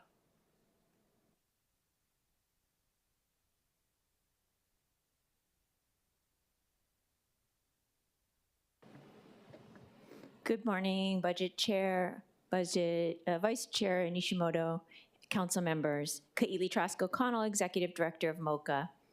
Thank you for your consideration of MoCA's proposed fiscal year 26 budget. I'm happy to share, can you go to the next slide? Thank you. I'm happy to share that we're fully staffed with an FTE count of 7. I am requesting an additional $40,584 to accommodate salary increases for my staff. In terms of current expenses, we are requesting an increase of $105,000.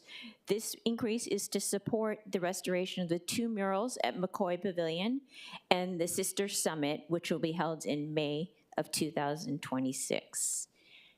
I'm happy to answer any questions at this point. Members, any questions? Councilmember Tupola. Thank you. Aloha, thank you for being here. Of those increases of salaries, how much of it is for yourself? can you divvy it out for me? How much is For it myself, sal- none. So your salary is going to stay the same? In terms of the increase that I'm proposing, it does not include that. I don't know how it works with the. It's what? Yeah, this is all for my staff, what I'm proposing. Do you, so in this budget, your salary is not included inside this? The overall budget, yes, but in terms of the variance. Okay, circle back to me. I'll bring up the exact code. Thank you. Okay, thank you. Councilmember Cordero, and then Councilmember Kiaina. Thank you. Hi, Executive Director Trasko-Okano. I was just wondering about that Sister Cities program. You went really fast. Can you repeat that, just that whole part? I'm sorry, what part? I guess the whole part about the Sister Cities, and you said something about, I have no idea. I just couldn't get it. Can you say that again? Current expenses? Oh, Sister Summit. Yes, so we have $105,000 total increase over variance from last year, and that includes 2 murals for McCoy Pavilion and support for the Sister Summit, which will be in May of 2026. Okay, so we're hosting the Sister Summit. We're not hosting it. That's hosted by JASH, but we have been in conversation with Reina Kaneko at JASH to see how we can partner with them and support the Sister Summit. Okay, awesome. That's really good to hear about the Sister Cities having a focus from MoCA. I know that we talked about the last year about how there's different priorities and how Sister Cities were being planned to be looked at for prioritization. And so we see that we just had Honolulu Festival occurring right now. And I was wondering, how much money do you budget for these interactions out of your budget? For all of Sister Cities? Mm-hmm. Yeah, we have $30,000 budgeted for Sister Cities. So the $35,000 for Sister Summit, because it's something that happens once every 3 years, will be over and above. I see. Okay, so where would you get that the rest of the extra funding from? The 35,000? The extra funding over the 35,000. Yeah, that's what we're requesting. Where do you get the extra money outside of the 35,000? What is she asking?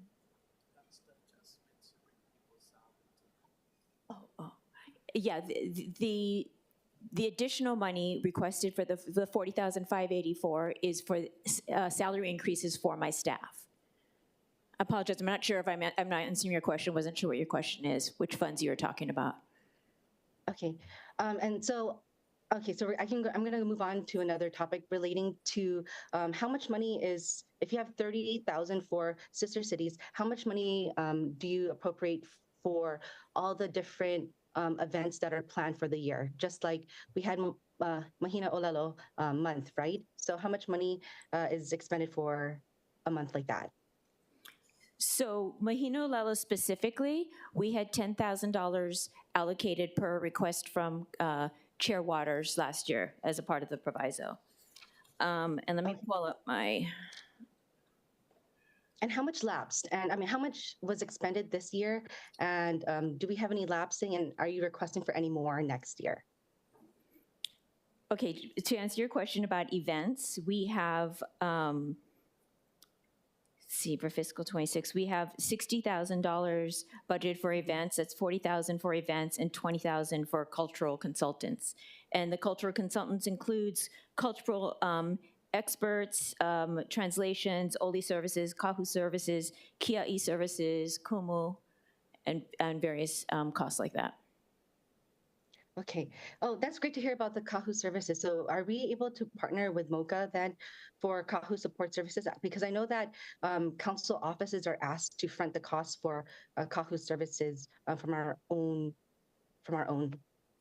funding.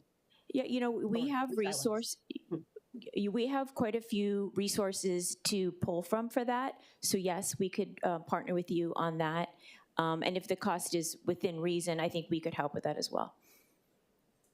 Okay, I'll let other people ask questions, but I do have more questions later for MoCA, Budget Chair. Okay, thank you. Councilmember Kiana. Thank you. Good to see you.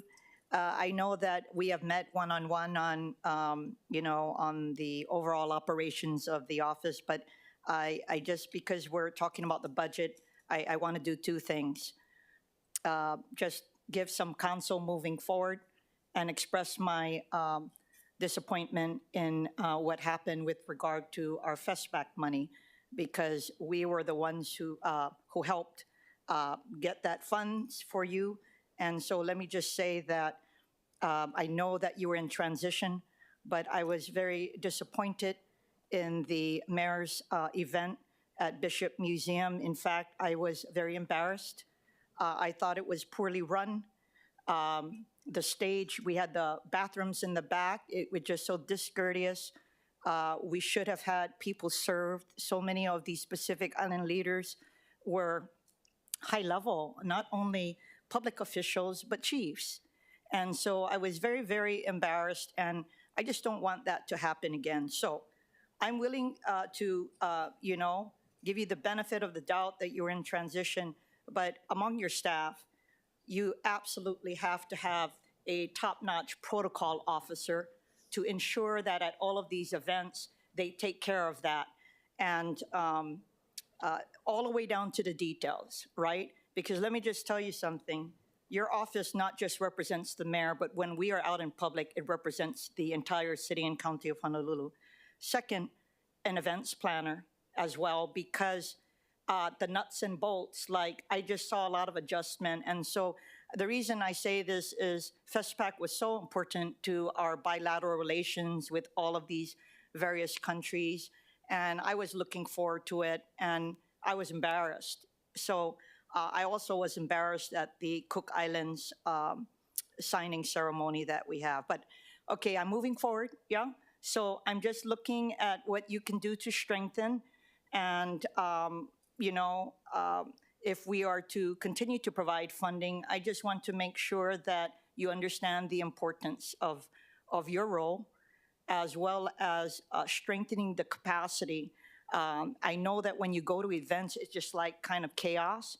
But if you don't have staff who could deal with chaos, then they're in the wrong jobs, because it's very, very difficult. But at the end of the day, you have an important role to play. I'm wishing you all of the best, but I hope that you could, take some counsel to realize that we are relying on you to be the face of the office, and your representation of the city is so important. Do you have any comments? Thank you for your input, and I've appreciated our conversations that we've had, Councilmember Kiaina. Noted on your comments, and I am very pleased and excited about the new team that I've assembled. I have my staff they're all extremely dedicated and passionate about what they're doing. All 6 of my staff are college educated, 3 of them with higher education degree, advanced degrees, and kind of commenting on the reason why I'm coming to the table for them to support them on the salary increases is because I would like to get their salaries to a level that is commensurate with their background, their experience, and their contributions. Thank you for that, because I concur that if they were underpaid, then you're not getting the best caliber, but looking forward to seeing good things happen. And again, just wanted to express my previous disappointment with the funding that we provided, and I'm looking forward to the funding that we do provide, that you do your best. Noted. Thank you. Thank you, members. Any other questions for MoCA? Councilmember Tolba. Thank you, Chair. Director, can you tell me a little bit about the 120,000 increase for repairs in the building 4? In line item 362. The 120,000. That's for McCoy Pavilion. SHPE requirements require that when a building is restored, that the artwork in older buildings also be kept and or restored. So in this case, it had to be torn down essentially, but Marian Cadora, our art curator, did a lot of documentation of the mural she did hybrid res photos, tracing the murals, getting paint samples in order to prepare us for, which is coming up in fiscal 26, the ability to restore and recreate these murals. Thank you. Okay, Councilmember Cordero and then Tupola. Thank you very much, Budget Chair. Hi, Executive Director again. So staying on the Sister Cities program, I just had to double check on the website because I know, speaking of budget, a critical piece to the relationships that we have is also being able to remain transparent, especially with our gifts and things. And with FestPack, we also needed to note that we receive these gifts from our sister cities such as Rarotonga. And I do note that that has not yet been transmitted to the city, through the city council for approval. And so I was just wondering if that will be done first off. Yes. So first off, if that will be completed.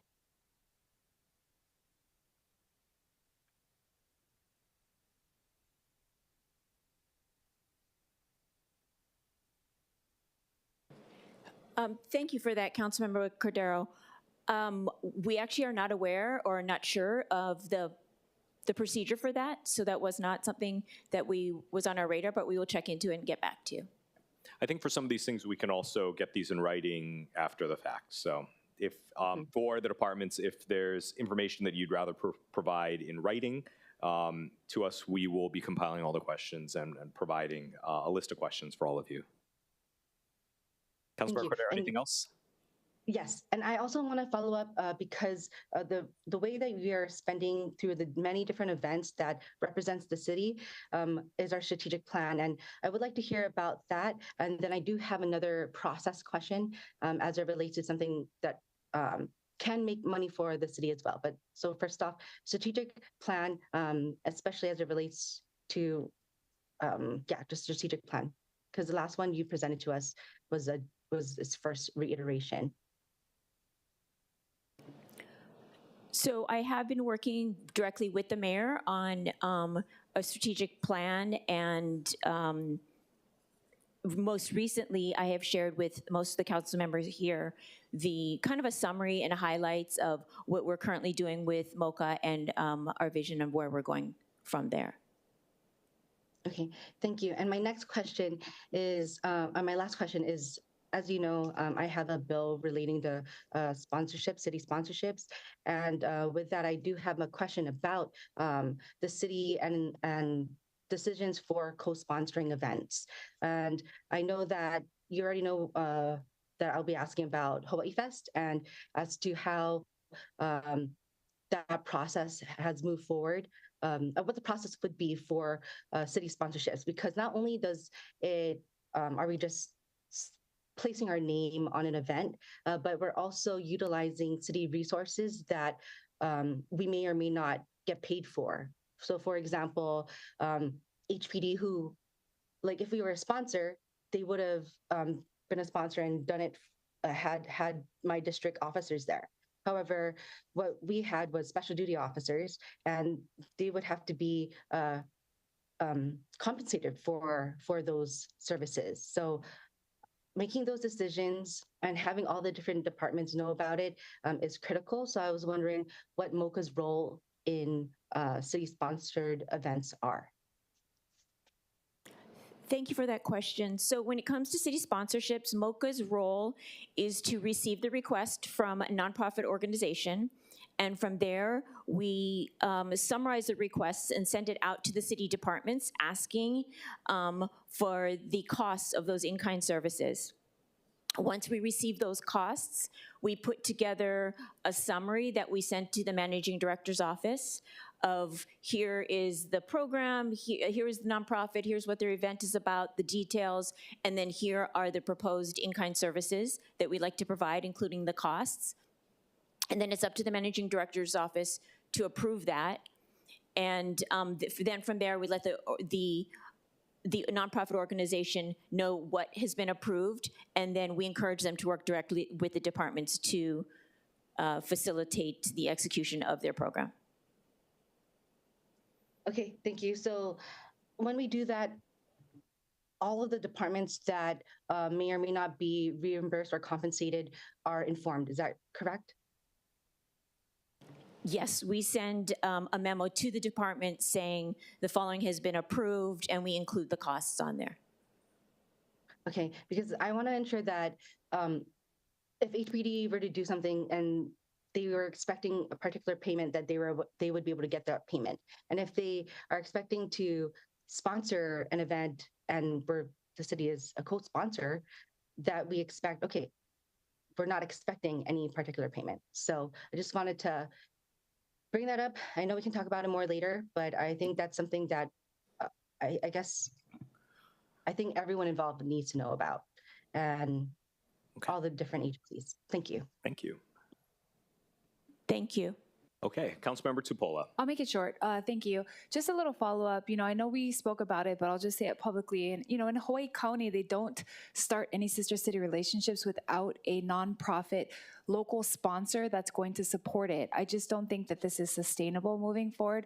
There has to be something written, and I think that comment made by Councilmember Cordero is so key. Without a strategic plan or an updated one from the last one you showed us, I don't think we're making those motions that we need to make towards that direction, because we're still budgeting in items for events. And I mean, more or less, we're kind of picking and choosing because we have tons of sister cities that we could spend money on. I think it would be advantageous for us to actually already go the route of, if there isn't a sponsor, then we really can't continue to fund these. So let's make those, arrangements ahead of time. I think to her comment about each department kind of helping out, those are the kind of unaccounted for budget items that on the back end we would have to reconcile because everyone just kind of helped out, when really we should account for how much money was actually spent to do X event, Y event, and then find the fiscal sponsor that's going to do that. Because you would imagine that the reason why we have the sister city relationship is because someone here locally has some type of business or some type of exchange that we're benefiting from economically, and so they would want to do it. So if you could incorporate that into your plan, I really think we need to see that moving forward, especially built into the budget, that these items for events are taken out, because we do now moving forward have somebody listed for each of the sister cities. Thank you, Director. Thank you, Chair.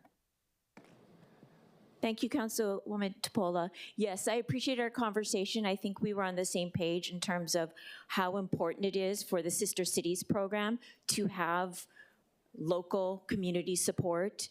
In the Japanese communities, that would be the Kenjin-kai. And that's something that we're heavily considering as we continually get approached to make new sister city relationships. As we discussed, it's so important that it's not just one person in the community who just gung-ho about making this partnership. It's important that they have a community of people here to help support that. So thank you. Yeah, thank you. All right, members, are we ready to move on to the Office of Economic Revitalization?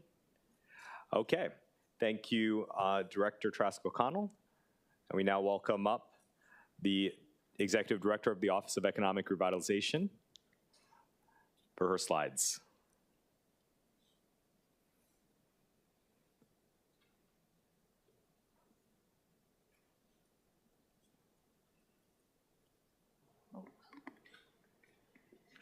Good morning. Please introduce yourself and then proceed. Got to get it up there. Thank you, Chair Dos Santos Tam, Vice Chair Nishimoto, and council members for being here today. I am happy to share the Office of Economic Revitalization's FY26 budget. So first off, thank you for the time in our meetings to discuss what this year is a little bit complicated from what came over in the budget worksheets. So this slide shows you that our budget is essentially the same as the current fiscal year we're in. FY25 to FY26 looks about the same. However, because of the way the budget was developed, it's a bit complicated. So I'm going to walk through line by line of this slide in front of you. So starting at the top with the authorized FTE. So it looks like there is a 3% change, which represents the 3 community equity liaison positions that were funded by the council proviso for the current fiscal year. So in a letter submitted from the mayor last week, we're asking that those positions be included in the budget so that we will be able to retain those staff members and have the same number of staff from year to year. And that letter came over a little bit after some of our meetings last week. So thank you for your understanding for that. On the salaries line, moving down one row, the reduction reflected here is due primarily to the reduction of those 3 positions. So once those positions are added back into the budget, the year-to-year difference in salary expenditures will be negligible. Next line is the FRF funded salaries. So this is the change from what came over in the budget worksheets. This is where we'll find that most significant change, which is that 9 OER positions are proposed to be funded with residual SLFRF program funds. So this is making sure that any money that comes back to the city from SLFRF programs that didn't fully expend can be used for salaries, and we're designating the salaries in OER to be covered with this funding for now. So on the next line, that's the total amount of salaries requested minus the $594,900 in SLFRF funding. Below that is the line for our current expenses, which remain flat for OER and the Honolulu Film Office. OER is $463,000 of that amount, and HFO is $130,000 of that amount. So in the bottom line, you can see our total budget goes down about 31%, but this, again, does not include the request to add back in $218,000 for the community equity liaison positions. So that percent change would go from about a negative 31% in this fiscal year to about a negative 25%. Next slide. Okay, this slide hopefully can help you to understand the positions in our office that the SLFRF funding is going to cover.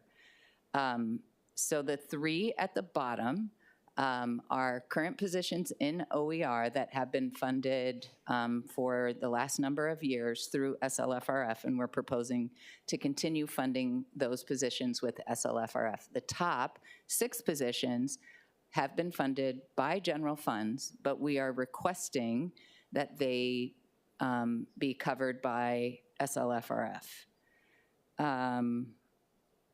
Again, you can see that $594,000 in savings for the 6 general funded positions. However, if we add back in $218,000 for the community equity liaison positions, the remainder of general fund savings is $376,900. All right, next slide. Okay, we were also asked to share a slide about the federal and other funding. This is all our federal funding that the Office of Economic Revitalization has received. I just want to say, number one, that OER has sincerely appreciated the council's strong support of our work to push these federal resources out into the community where they can be leveraged for entrepreneurial support, digital innovation, local ag, regenerative tourism projects, and job training. We had a council-supported funding to have a grants contractor working with us, and we're happy to say that that funding has actually supported all of the managing directors' offices to improve our ability to bring additional revenue to the city through the successful award of competitive federal and private funding. So this investment that you have made, it was $250,000 for the grants contractor, has already been made back in funds that we have received through our work with them. Additionally, the OER team, as you can see in this list, is managing about $18 million in new and ongoing program funds. But I want to assure you that we are also being proactive as we contemplate the uncertainty that you're facing in this budget and we're facing with what happens with our federal funds. To date, our program managers in the federal government had assured us that there is, no problem with the funds that we have received, and they're not being held up.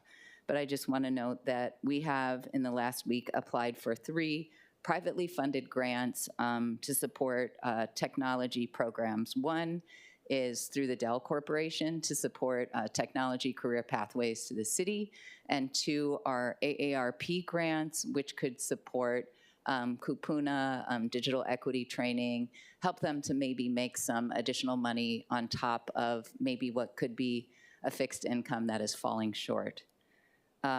Some of these other grants, just to be real quick, the one that we received at the end of last year with the support of our grants contractor was $200,000 from the EDA, and this will help to improve business disaster resiliency.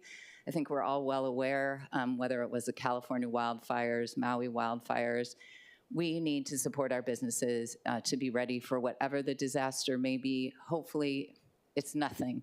But on the other hand, there are some very small measures that we can help our businesses to take so that they can be operating, they can be employing staff, and they can be providing essential services to the community as quickly as possible after a disaster. OER has another $100,000 that is from the University of Hawaii for ongoing outreach related to the federal broadband initiative, as well as 1.5 that we recently applied for digital equity, and I shared with all of you the amounts that are proposed for each of your council district. So I just want to say we're also maximizing staff support through additional private funding that's coming in from the university and the Economic Development Administration. We look forward to our future working with city departments and private partners to provide innovative economic development programs into our TOD planning and execution, into city-owned affordable housing sites, our garden and farmers markets programs, as well as rejuvenating the city's vacant retail spaces in Chinatown, among other places. So I want to leave you with these words: every person prospers, which is our tagline and our focus for OER. Thank you for your attention to this budget presentation. Okay, thank you. Members, any questions for the Director of the Office of Economic Revitalization? I'm going to start from right to left this time. Councilmember Tolba. Thank you, Director. Thank you, Chair. Director, what is the long-term plan in terms of funding the community equity liaison once the FRF funds are up, the 3 positions? So we are not proposing to fund the community equity liaisons with the SLFRF funding. We are proposing to fund them with general funds in this budget. Okay. The long-term plan, so that's the long-term plan? Okay, got it. Thank you. Committee Vice Chair Nishimoto. Thank you. I have similar questions about those 3 positions. I know we talked about it a little bit in my office. So it was put in last year, right? The funding for these 3 positions was put in last year. Correct. It was added as a council proviso for FY25. Okay, and that was recurring or non-recurring? It is my understanding that a council proviso is for that fiscal year only. So when the council adds something, it doesn't go into the base budget? Not to my knowledge, no. When the admin adds something, does it go into the base budget? If it is authorized for general funds by the city council. Okay. And so you said that the mayor sent us a letter asking us to put the 3 positions back, correct? That is correct. The mayor and managing director sent a letter to budget chair and yourself as the vice chair requesting that, among a couple other issues that were an oversight when the original budget was submitted. And did that come with recommendations on where to get the money for those 3 positions that aren't in your budget? I believe the letter did suggest for the OER Community Equity Liaison positions that they come from the return of general funds that was in the original budget worksheet, because the 9 positions were proposed to be covered by the SLFRF. So that amount originally would have been $594,000 coming back to general funds. So the proposal was such that we general fund the CEL positions Okay, with so that variance. if this money gets, or these positions, the money gets put back into the budget this year, does it become non-recurring or recurring because you guys asked for it? Does it become recurring because you asked for it? It would become recurring if they become authorized positions through the use of general funds. Yes, So I think last is the year- answer. So the short. last year it was non-recurring because it wasn't general funds? I'm just trying to understand this. I know. We had this discussion earlier. Yeah, I It's mean, a new year. And So I don't quite get this whole, if you guys propose it, it's not, it's recurring, but if we propose it, it's non-recurring. I don't, is that correct? Is that a correct characterization of how this works? Vice Chair, thank you for your question. So I think to have a fuller explanation, we best have Andy Kawana provide a written response, but my understanding is that if the council adds and it doesn't happen, then it's considered non-recurring. But if the council adds and then we created, such as in this case, that OER did create these positions and did hire these positions, it's recurring. It was our mistake in not including it in the budget. So the council cannot add things. You guys have to add it for it to be recurring. No, we should have added it. We didn't, we made a mistake in not adding it this year.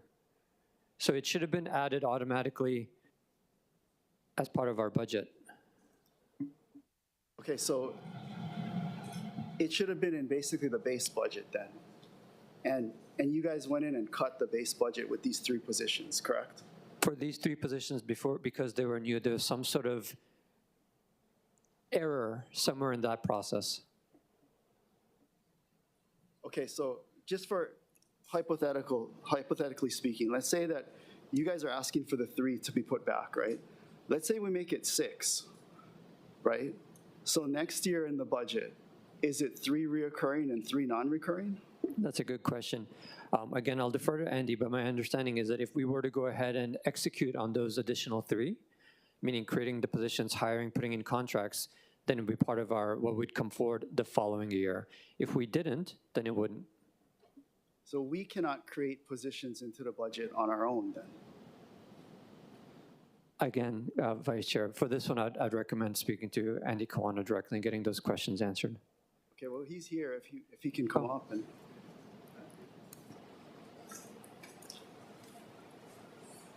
And I'm just trying to figure this out. No, of course, and I actually didn't know he was here, so thank you.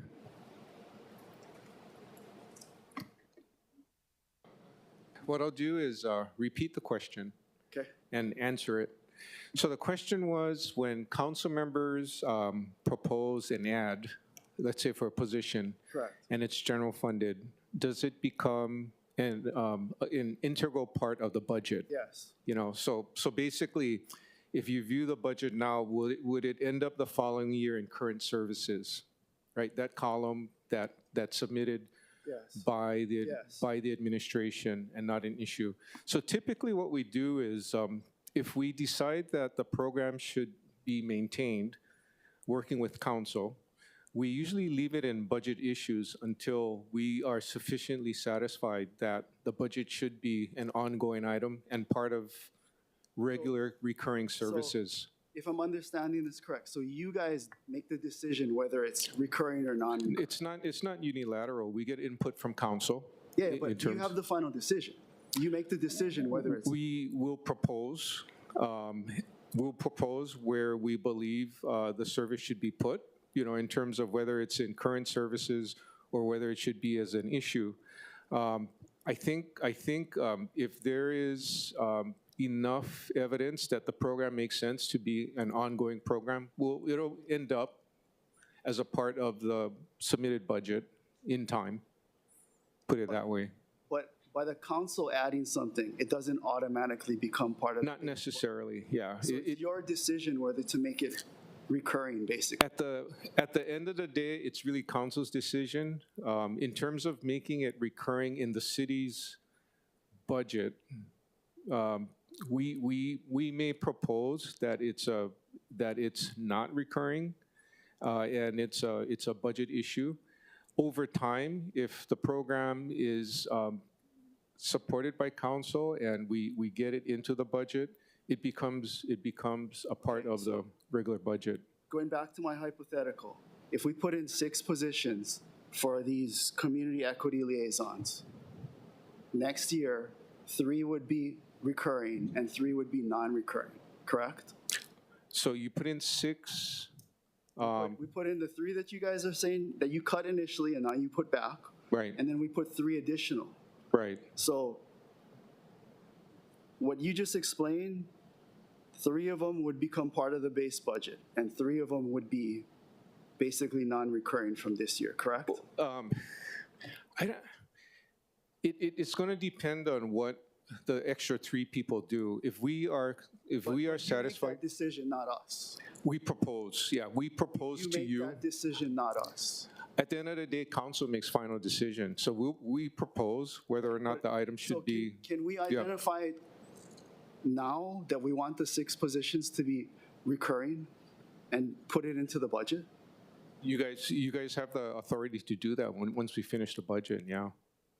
So if it's extra clear that a unit, let's say this is a new unit of service. So last year when we added in the 3, or when they added in the 3, I wasn't here, but when they added in the 3, they could have told you, we want this to be recurring, and it would have been into the base budget this year.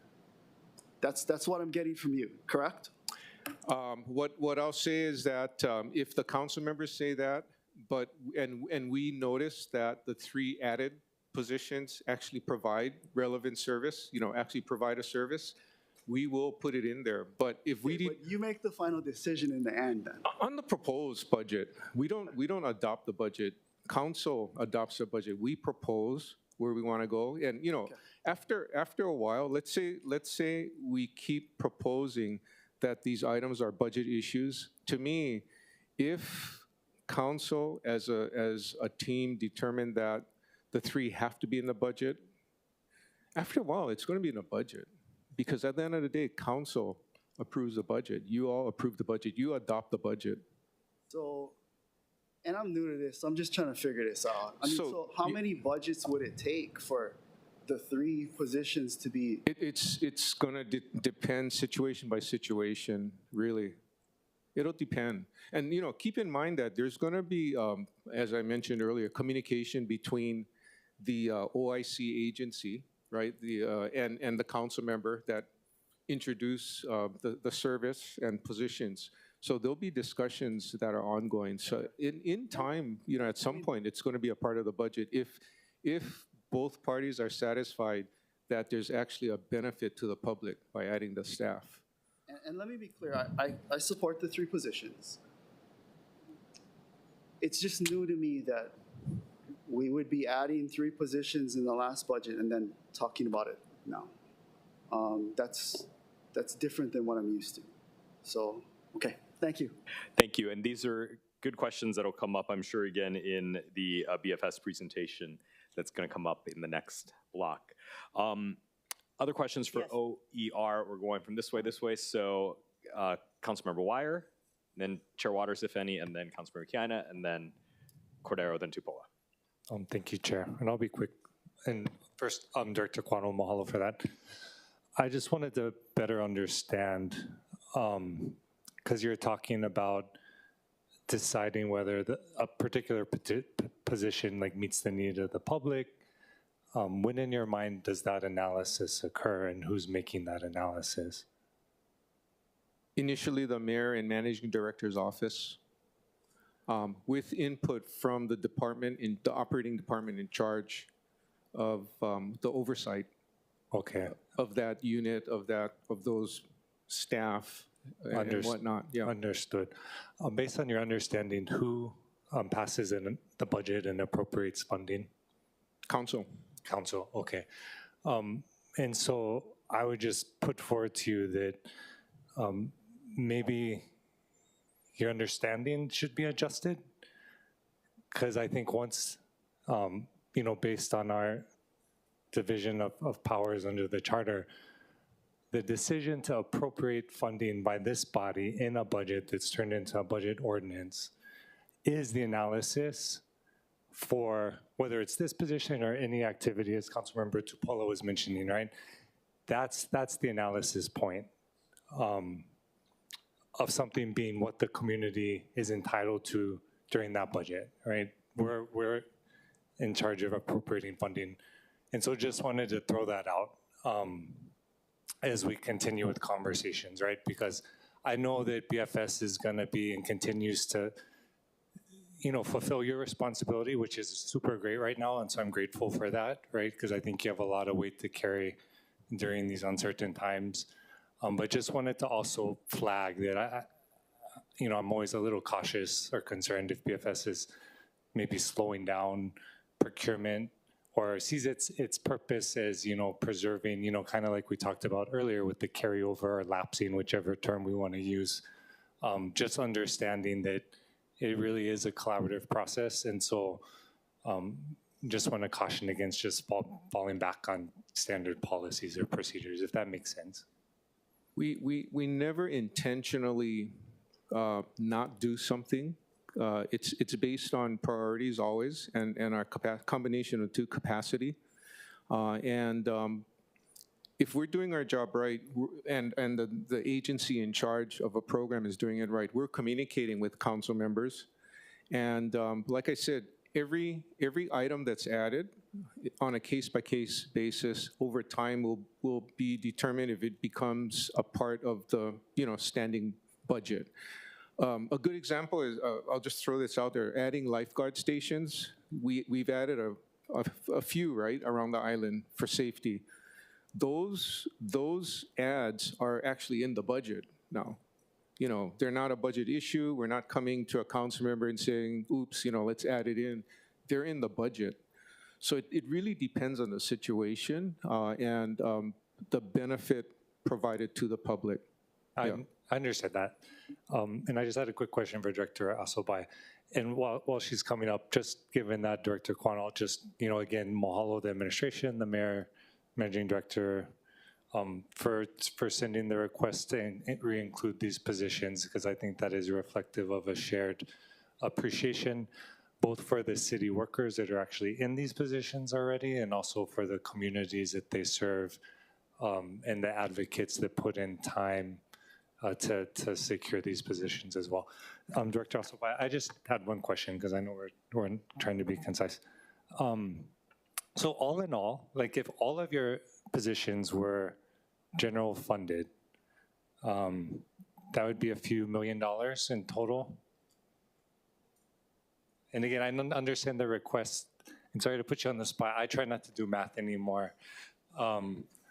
But, we have the 25, if we just look at the chart, 2 million from fiscal year 25 for 25 positions.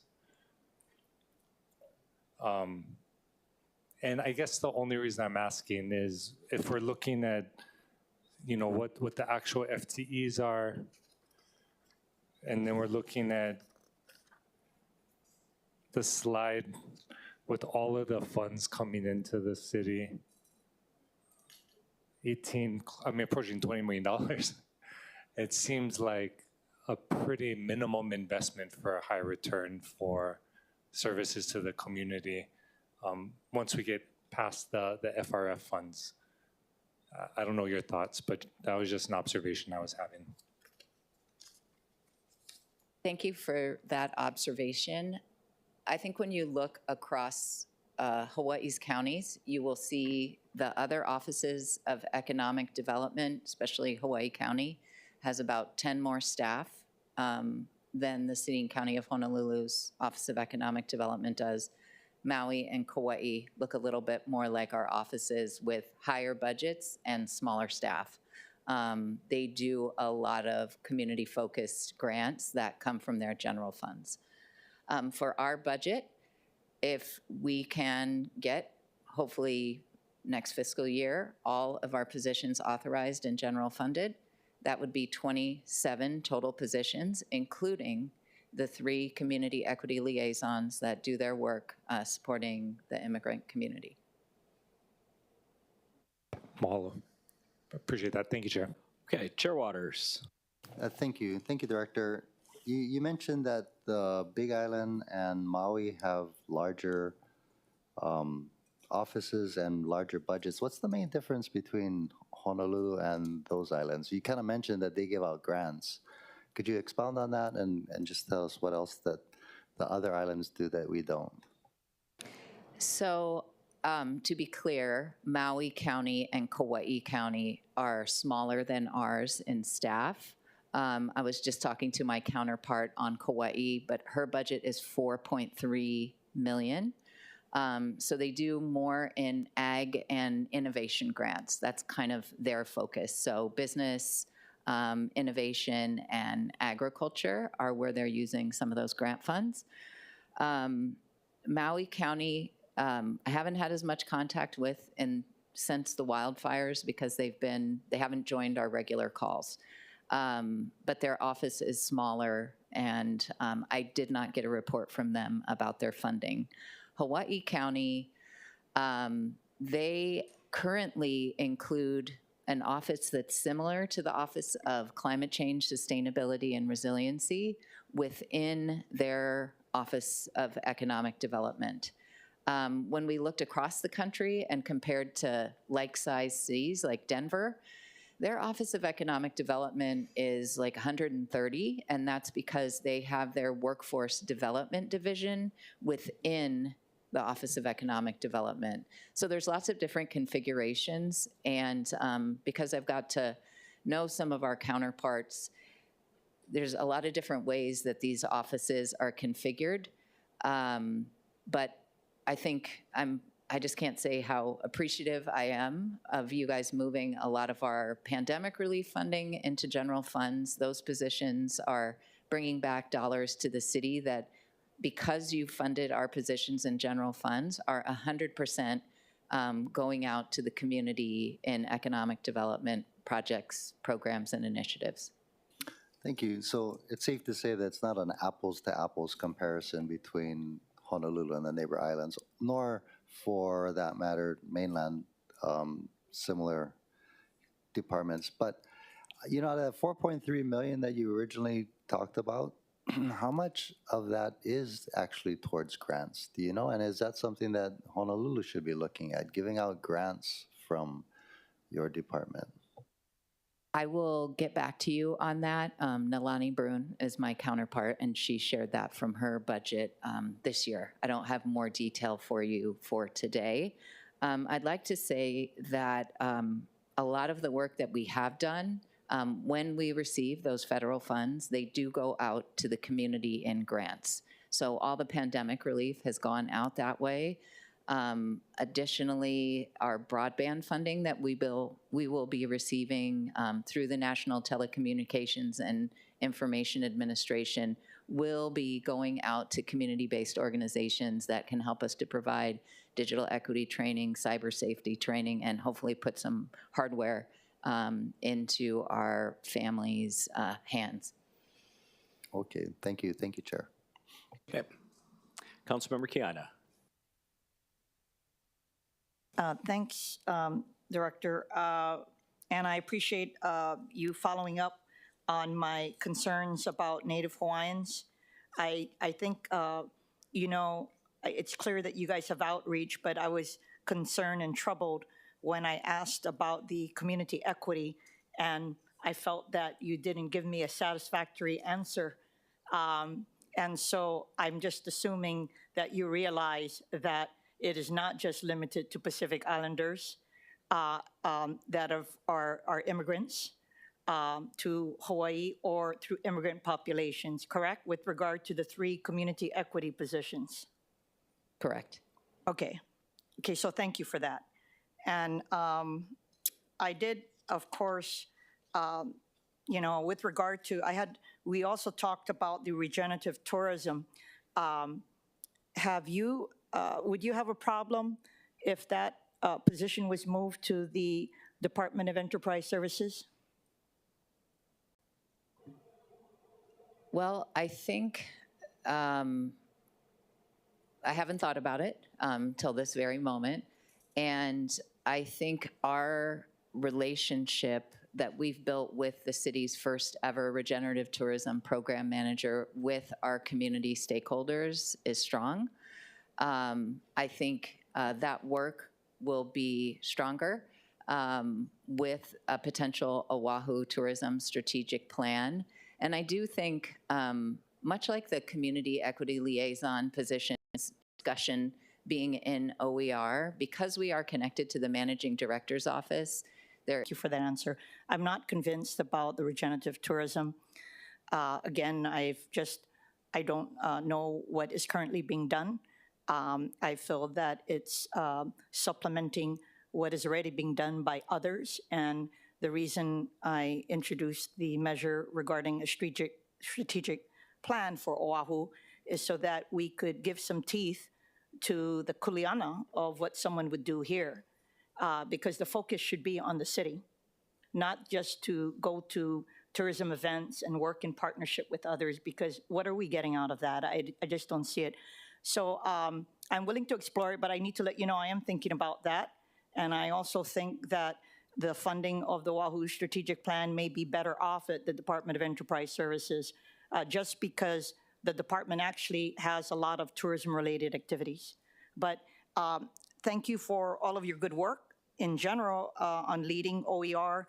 I did like the breakdown of the grants, both SLRF as well as all of the others. And so I think the federal, the grants mechanism, that team that you have is doing what we anticipated. The return on investment is already returned, and of course, they're just going to do more.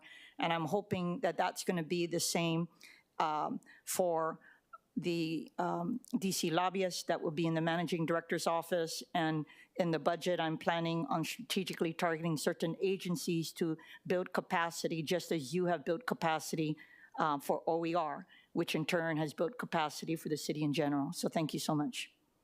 Yep. Thank you. Councilmember Cordero, anything? Okay. Councilmember Supola. Thank you so much.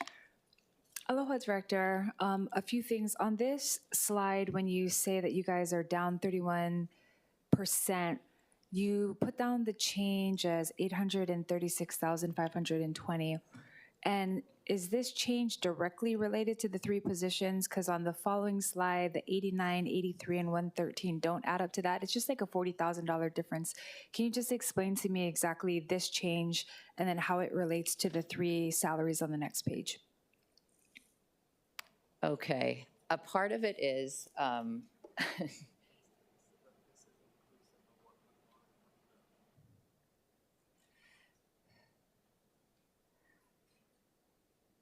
it's not helping me. So the $241,000 change is not just reflective of the community equity liaison positions. It represents some other funding. Our community equity liaison positions, the total is $218,000. So the 836, I believe, is reflected of the FRF plus the change, the negative change. And then on the next page, those three positions in green would have been proposed to be funded by SLFRF. And so that's why the 881 doesn't reflect the 836 on the previous page. Yeah, so specifically when you're talking about the equity diversion person, so that's not any of the three that are in green on the next page? That is correct. Okay. So the three that are in green on the next page, that's 286,000. And then on the first page, your chain is 241,000. So what you're saying is that these salaries that have been decreased are not just the ones that are coming out of SLRF. Yes, there's some additional other budget items in there, salary items in there. Okay, got that. And then for that third page that you have, I just think that this is a prime example of what we talked about earlier of like revenue generation, because you guys had a position for 250,000 and generated 18 million in grants. I mean, was this all off of the one position? Is it over multiple years? Yes, the bottom chunk that you can see on that slide are still pandemic relief. So the additional amounts, the ones above that, are what we've pulled down from competitive federal funding, 1 through 4. And there's a couple others that are private funds, which I didn't put on here That's still because $2 this was a million. federal funding slide. Yeah, so I would like to say that the investment that the council made Was worth it. for us to learn about, go after, build relationships with our program managers, and hopefully we can keep our staff here who's been trained to do this and continue to go after these dollars. They have already paid Got for it. themselves with this funding. Understood. Just good job on that. I mean, that's what we were hoping to see.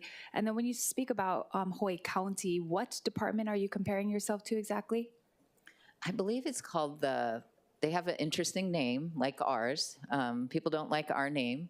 Their name is Hawaii Research. It's called Research and Development, I think. Research and Development, yes. Yeah, so I just wanted to bring up, because I do work with them and I know them well, that they have a separate Office of Climate Equity and Resilience, just like we do.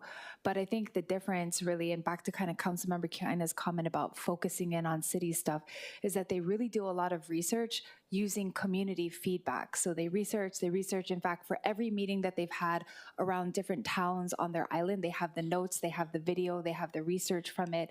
So I know you guys did the research just based on businesses, but I thought it was very interesting on their website that they have research on everything from how people feel about infrastructure. And I think, you know, to be fair, kind of like what Chair Waters said, it's not apples for apples, but I thought that was the strongest part of what they do is base their decisions and their policy initiatives on what the community feedback is in whatever areas that they're working in. So just bringing that up, because I did think that it's something that we don't really have here. We don't necessarily have people doing ongoing research. Yes, we have meetings. Yes, you know, we gather, but does anyone digest those meetings into notes, and then do those notes become policy objectives? Not really, so. They do in OER. I'm really happy to say that we have a data strategist and a data specialist who, so far, they've been able to do that for 2 of our larger teams. One, our Community Equity Liaison team. Every single thing they've done has been recorded, the people they've touched, the work that they've done. I'm excited to share that back with all of you. And some saw that with regard to the outreach in specific council districts, some of the numbers. Additionally, our Oahu Business Connector team. So the 4 of them, we have all of that data, and our decisions in terms of the kind of programs that we're trying to do are driven by what the 13,000 businesses that had visited our website and the 7,000 businesses that we've met with in person are telling us that they need. So I'm really excited to have that internal website underway and the public part of that dashboard available in this next fiscal year. So you're right, we agree with you, we're on the same page, and I hope to be showing that to you in this next fiscal year. Thank you. What you're talking about specifically is that you guys are meeting and speaking with businesses, correct, about their feedback, and then that guides your objectives, is that correct? Exactly. Yeah. So I guess just broadly, and I'll wrap up, Chair, just broadly, what I'm saying is that when I read through all their notes, it was impactful to me because they even came up with energy problems within communities and agriculture problems. So they were doing research not just based on business, they're doing research based on just like what is the, like, you know, I guess, baseline in this community of why people aren't able to make money, or why is the socioeconomic status lower? Oh, because lack of access to electricity because of this, because of that. So it was just kind of a more broad look at the research. And so it wasn't just, okay, what businesses are out here? What businesses do we need to make? Like some of it was just from household to household, trying to figure out how is the socioeconomic status of these homes being affected by county operations. Something that I brought up in the past, which is we have to focus on what is making it more expensive for people to live here because of county operations that are affecting the way that they're operating. Not just, oh, businesses, this, that. No, what rubbish services are affecting you? What environmental services are affecting you that, like, you know, your connection to the water, is that the reason? Yes, because now we can't get the water to our farmers, those kinds of things. So I hear what you're saying. I appreciate your work. Thank you, Chair. Okay, thank you. Any final questions for OER? Okay, seeing none, thank you. Up next is the Office of Housing, which has one slide.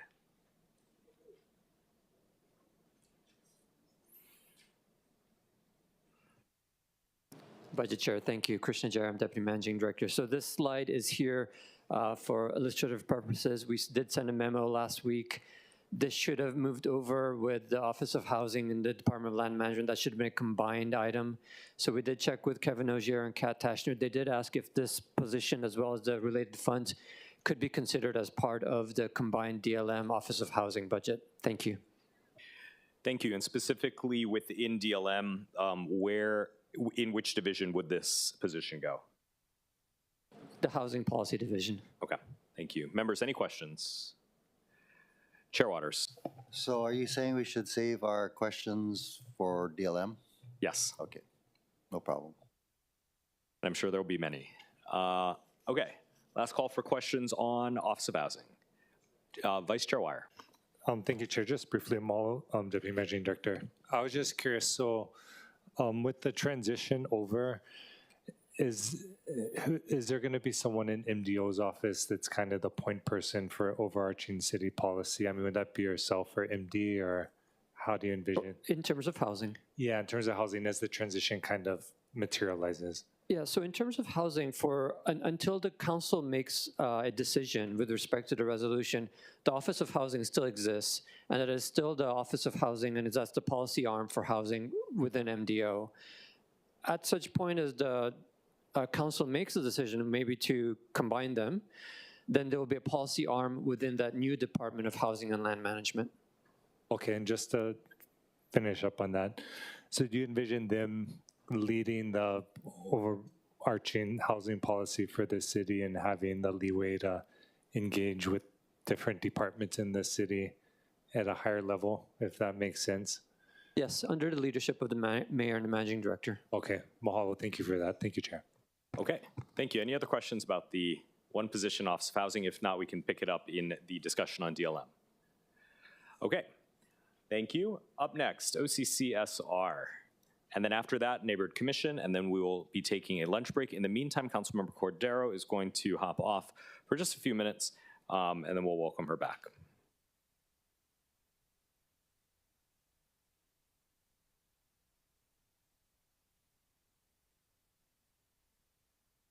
Thank you, Chair, Vice Chair, members of the council. Really appreciate the opportunity presenting today. My name is Ben Sullivan. I'm the Executive Director for the Mayor's Office of Climate Change, Sustainability, and Resiliency. So as you can see today with our slides, our budget looks similar to what it does last year. We are an office of 22 people. 16 of those are generally funded, 4 are grant funded, and we have 2 fellows that we utilize from the University of Hawaii that really give us a lot of leverage in terms of our ability to execute work as well. Our current expenses are as they were last year. You can see our budget information here. I'd go to the next slide and talk a little bit more about our federally funded employees and our grants. So this gives you an indication of our federal grants. I'm sorry. Sorry, Chamara. These are our federally funded staff positions. So we have 3 under grants that are currently ongoing. These positions are funded for 2 to 3 years. And we believe there's some risk with these, and we're investigating the best opportunities to keep this work going forward as well as we can. What seems to be the case, and most important, is not to make any changes to these federal grants, because that is something that gets flagged and puts them at risk. So we are proceeding as originally planned with all these grants, and we hope to be able to continue to execute successfully with them. Next slide. So you can see here some of the grants that I wanted to list. So within some of these amounts are the actual positions that we mentioned already. On the top, unfortunately, we had this grant on the list, and just very recently, the USDA informed us it was no longer aligned with their priorities. So that's just an example of the environment we're in, where we're learning day to day that grants may or may not be something that the administration wants to go forward with. So we're doing our best to execute and move forward with these with great efficiency. I'm happy to take any questions really briefly. Obviously, our priorities, as we've given you before, to integrate adaptation into the work of the city to make sure we're prepared for climate hazards, to collaborate with community on building community resilience, and to bring affordability into our work with climate mitigation and carbon reduction. Thank you. Members, any questions? I'm going to start from Diamond Head to Eva side. So, yeah. Questions? Chair Waters. Thank you. Not so much a question on your budget, but just the question regarding what your department does. I know we had this conversation in private, but I'd like you to answer this in public. You know, the administration wants to put a landfill over an aquifer. What's your department's position on that? Is that safe? Is that resilient? Is that sustainable? So we support the incredibly difficult decision that's been looked at for how to site a landfill. We also know that it's very constrained, and so we follow the lead of our partners at ENV and the mayor's office in terms of making that very difficult decision. Vice Chair Wire. Thank you, Chair. Now, I was just curious about and thank you, Director, for being here, the USDA grant funding that you mentioned was cut. So does that affect any positions? I'm assuming it doesn't. It was in that case, it does not affect any positions, no. Okay. Is this a program pilot that we should be looking at supporting in other ways? And the only reason I ask is because I see it relates to composting and food waste reduction, which I know is kind of a hot topic when we're looking at the landfill conversation. Well, we put this grant out a couple of times, and actually the first time we put out the solicitation, we didn't get any responses. So actually the second time, unfortunately, we did receive response, but it was right in line with the notification that we were not going to receive the grant. So there's some demand for it, and we certainly see it as valuable, and so we can continue to pursue other federal funding sources and see if we can't duplicate a similar program. But at this point, we have not considered inserting it into the budget or requesting additional funds from council. Okay, thank you, Director. And I guess the last question is, I know we've been talking about the cesspool conversion program in Bill 15, and then I know committee budget chair had amended it in committee to include the hookup for sewer. I'm just wondering if you've contemplated a more expansive use of that type of program, whether it's going out to a nonprofit partner or being dispersed through city processes, when we're looking at maybe gaps that exist in different programs that are available to the community, right, that are getting pulled back or cut. I mean, I'm thinking of, low-income families that have gotten access to funding to do energy saving in their home or battery storage or different types of renewable projects. I'm just wondering if you've put any thought or contemplated a more expansive use of a grant program. We absolutely have, and appreciate the question. So obviously, I think Councilmember Kia'ana was very, very astute in pointing out before that, hey, this really needs to help people in their pocketbooks and in their homes with the difficulty that folks face. And so we have had plenty of discussions about a more robust and broader program, and those discussions are ongoing. Certainly pivotal to that is understanding in a bit more detail where Corporation Council is on that question of grants via GIA versus other funds. And those, there's some positive indications initially there, but I don't know that we got to a definitive point. We certainly also recognize that one of the programs our office has been very interested in launching is related to federal funding that was coming through the previous administration that would give households a very significant opportunity to reduce their energy costs. we are kind of holding our breath to see if some of those programs make it through the gauntlet at the State Energy Office. And if so, we're standing by to try to help launch some of those, because they do need supplemental funds really to make sure that the programs are delivered to those with the greatest need. It's always easy to get a program rebate out to people that have means and to utilize that to get more savings, but really it costs a little bit more and it takes a little more time when really you're focused on trying to get the programs to those with the greatest need. And so we're certainly focused on that. Okay, I appreciate that. And of course, as that conversation goes on, I'll more than welcome it and defer in many ways to Budget Chair and also Council Chair. But just, in terms of my perspective, I think there's a lot of different ways to look at it. Grant programs is one. I think, of course, contemplating maybe a revolving fund with like a 0% interest, loan that could be built, say it's cesspool conversion, could be built through Board of Water Supply billing. Instead of E&V doing the sewer rate, it could be them administering the billing. We already know they have that joint billing capacity. Or, I know that for other types of energy savings, like HECO is doing the billing.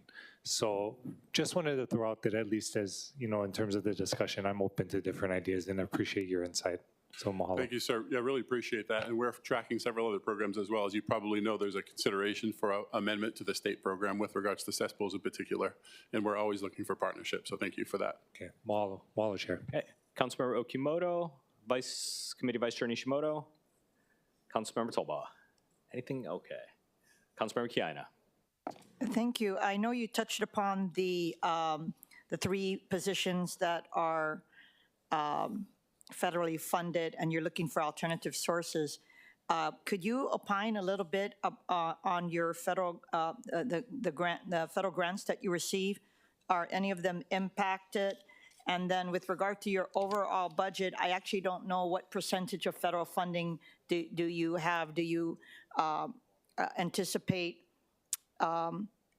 being hindered about the environment? I'm not asking this of all agencies because it all differs. It just so happens that you have the word climate change. Clearly, that's a target now. And so I just wanted to know if you're impacted. Thank you, Council Member, for the question. We do anticipate there being less opportunities for grants within our office. And we also are paying attention to some grant sources that we anticipate will remain. So there's a grant, and you're going to have to forgive me for not knowing the acronym, but it's OLDCC, which is effectively a military grant program where they help to build resilience in communities surrounding military assets. So we've had several conversations. We're very interested in continuing to pursue that because we expect that, as an example, is one that will continue.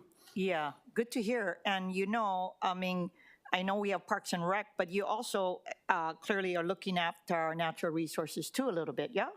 Absolutely. And so, DOD has tons of programs. Highly recommend you look at it. Their REPI program is very, very good. And there's a lot of private opportunities out there. I don't know how, I do understand that the East-West Center may be impacted, but there are a lot of other funds that get a lot of money from the feds, in particular the National Fish and Wildlife Foundation. And there's, I know DLNR does a lot. I'm just wishing you well in looking for alternative sources. They are out there. There's a lot of private funding who would love to provide kokoa. And I would also recommend that you work with the Hawaii Community Foundation because they have a lot of money. And I think that they may have to step in a little and supplement some of the priorities for both the state and the city, in addition to nonprofit organizations. That's really welcome, Council. Thank you. Thanks, Council Member. Okay. Members, any other questions? Okay, seeing none, I'd like to welcome back Councilmember Cordero, who's online. All right, seeing none, we are now moving on to our last one in this block. This is the Neighborhood Commission, which has one slide. Good morning. Lloyd Donanaka, Neighborhood Commission Office. We can go through this screen pretty quickly, but before I do, I just want to thank you again, the council members and also the staff, for attending our neighborhood board meetings. It really is something that the board members appreciate, and so do our staff. I mean, your presence there means a lot to us. If I could go through our budget very quickly. This year, we're asking for an addition, one more position. So we'll go from 16 to 17. It will increase our salaries a little bit, about 8.5% or 9%, although that also includes probably some raises that are automatic. The big deal for us in this budget is that we're actually going to reduce our budget by about $235,000. And it's the result of the fact that we don't have an election next year, and that money is just used for election. So overall, what we have is a budget that will be $149,548 less than last year, and that's about a 10% reduction. Our budget is pretty straightforward. We pay for salaries, we pay for, ongoing expenses for the board meetings. With that, I'm happy to answer any questions. Members, any questions? Chair Waters. Not so much a question as it is just thanking you and your staff for a great job. During the 6 neighborhood boards that me and my staff go to, we recognize the difficult job that your staff has in sometimes keeping some of these boards on track and timely. So thank you for that. I am curious why your current expenses is down $235,000 though. That's 46.91%. Yeah, but the reason it's down is that every other year we have an election. Yeah. And this year is an election. So next year we don't, because it's an even year. And election costs us a lot of money because we do $100,000 in mailing alone. So that's the reduction. It really is about the election. I will be back next year to ask for that money back. Okay, thank you so much. I think it was last year or the year before that, we did appropriate some money for you to give each of the neighborhood boards some discretionary funds. How did that go? What was interesting about that, and I appreciate it, we did use that funds. I told all the boards they got $1,000 to use, and we had 33 boards, and I believe you guys appropriate about $50,000. We used very little in terms of the board requesting, very little.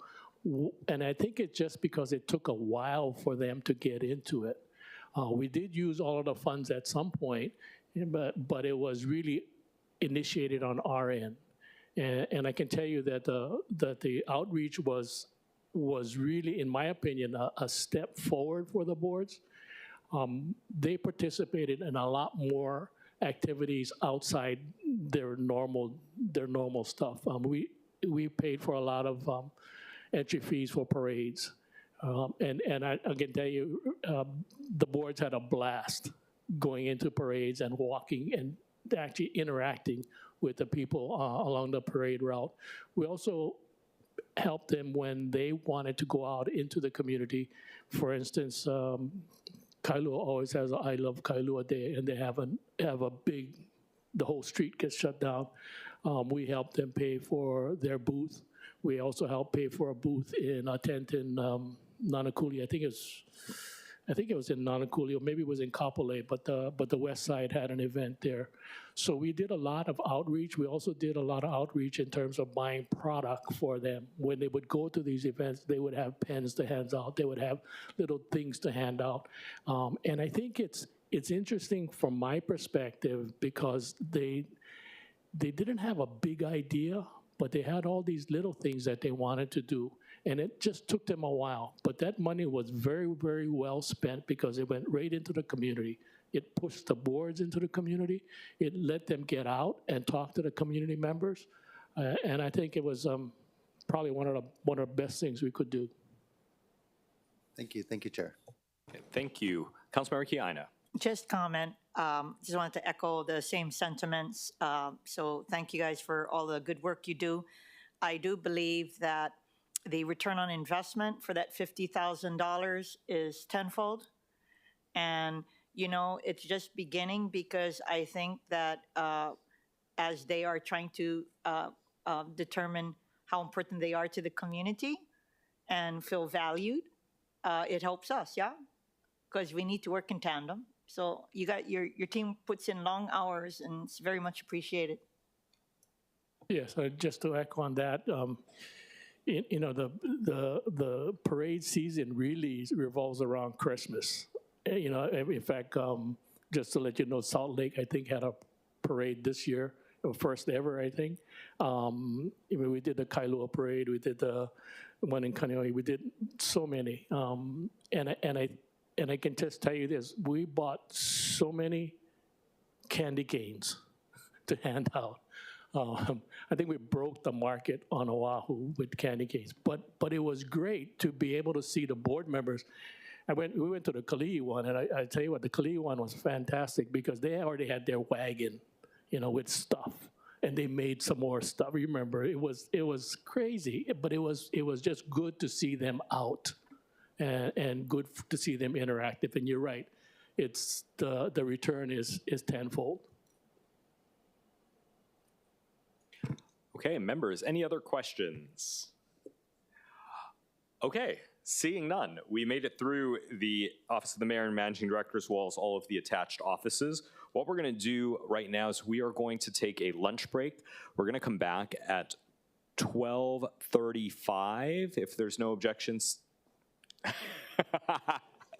12:35, and so everyone eat a quick lunch. Just as a reminder, you may submit questions in writing to the departments, and when we come back, we'll pick up with BFS and the Department of Emergency Management, as well as the other departments listed.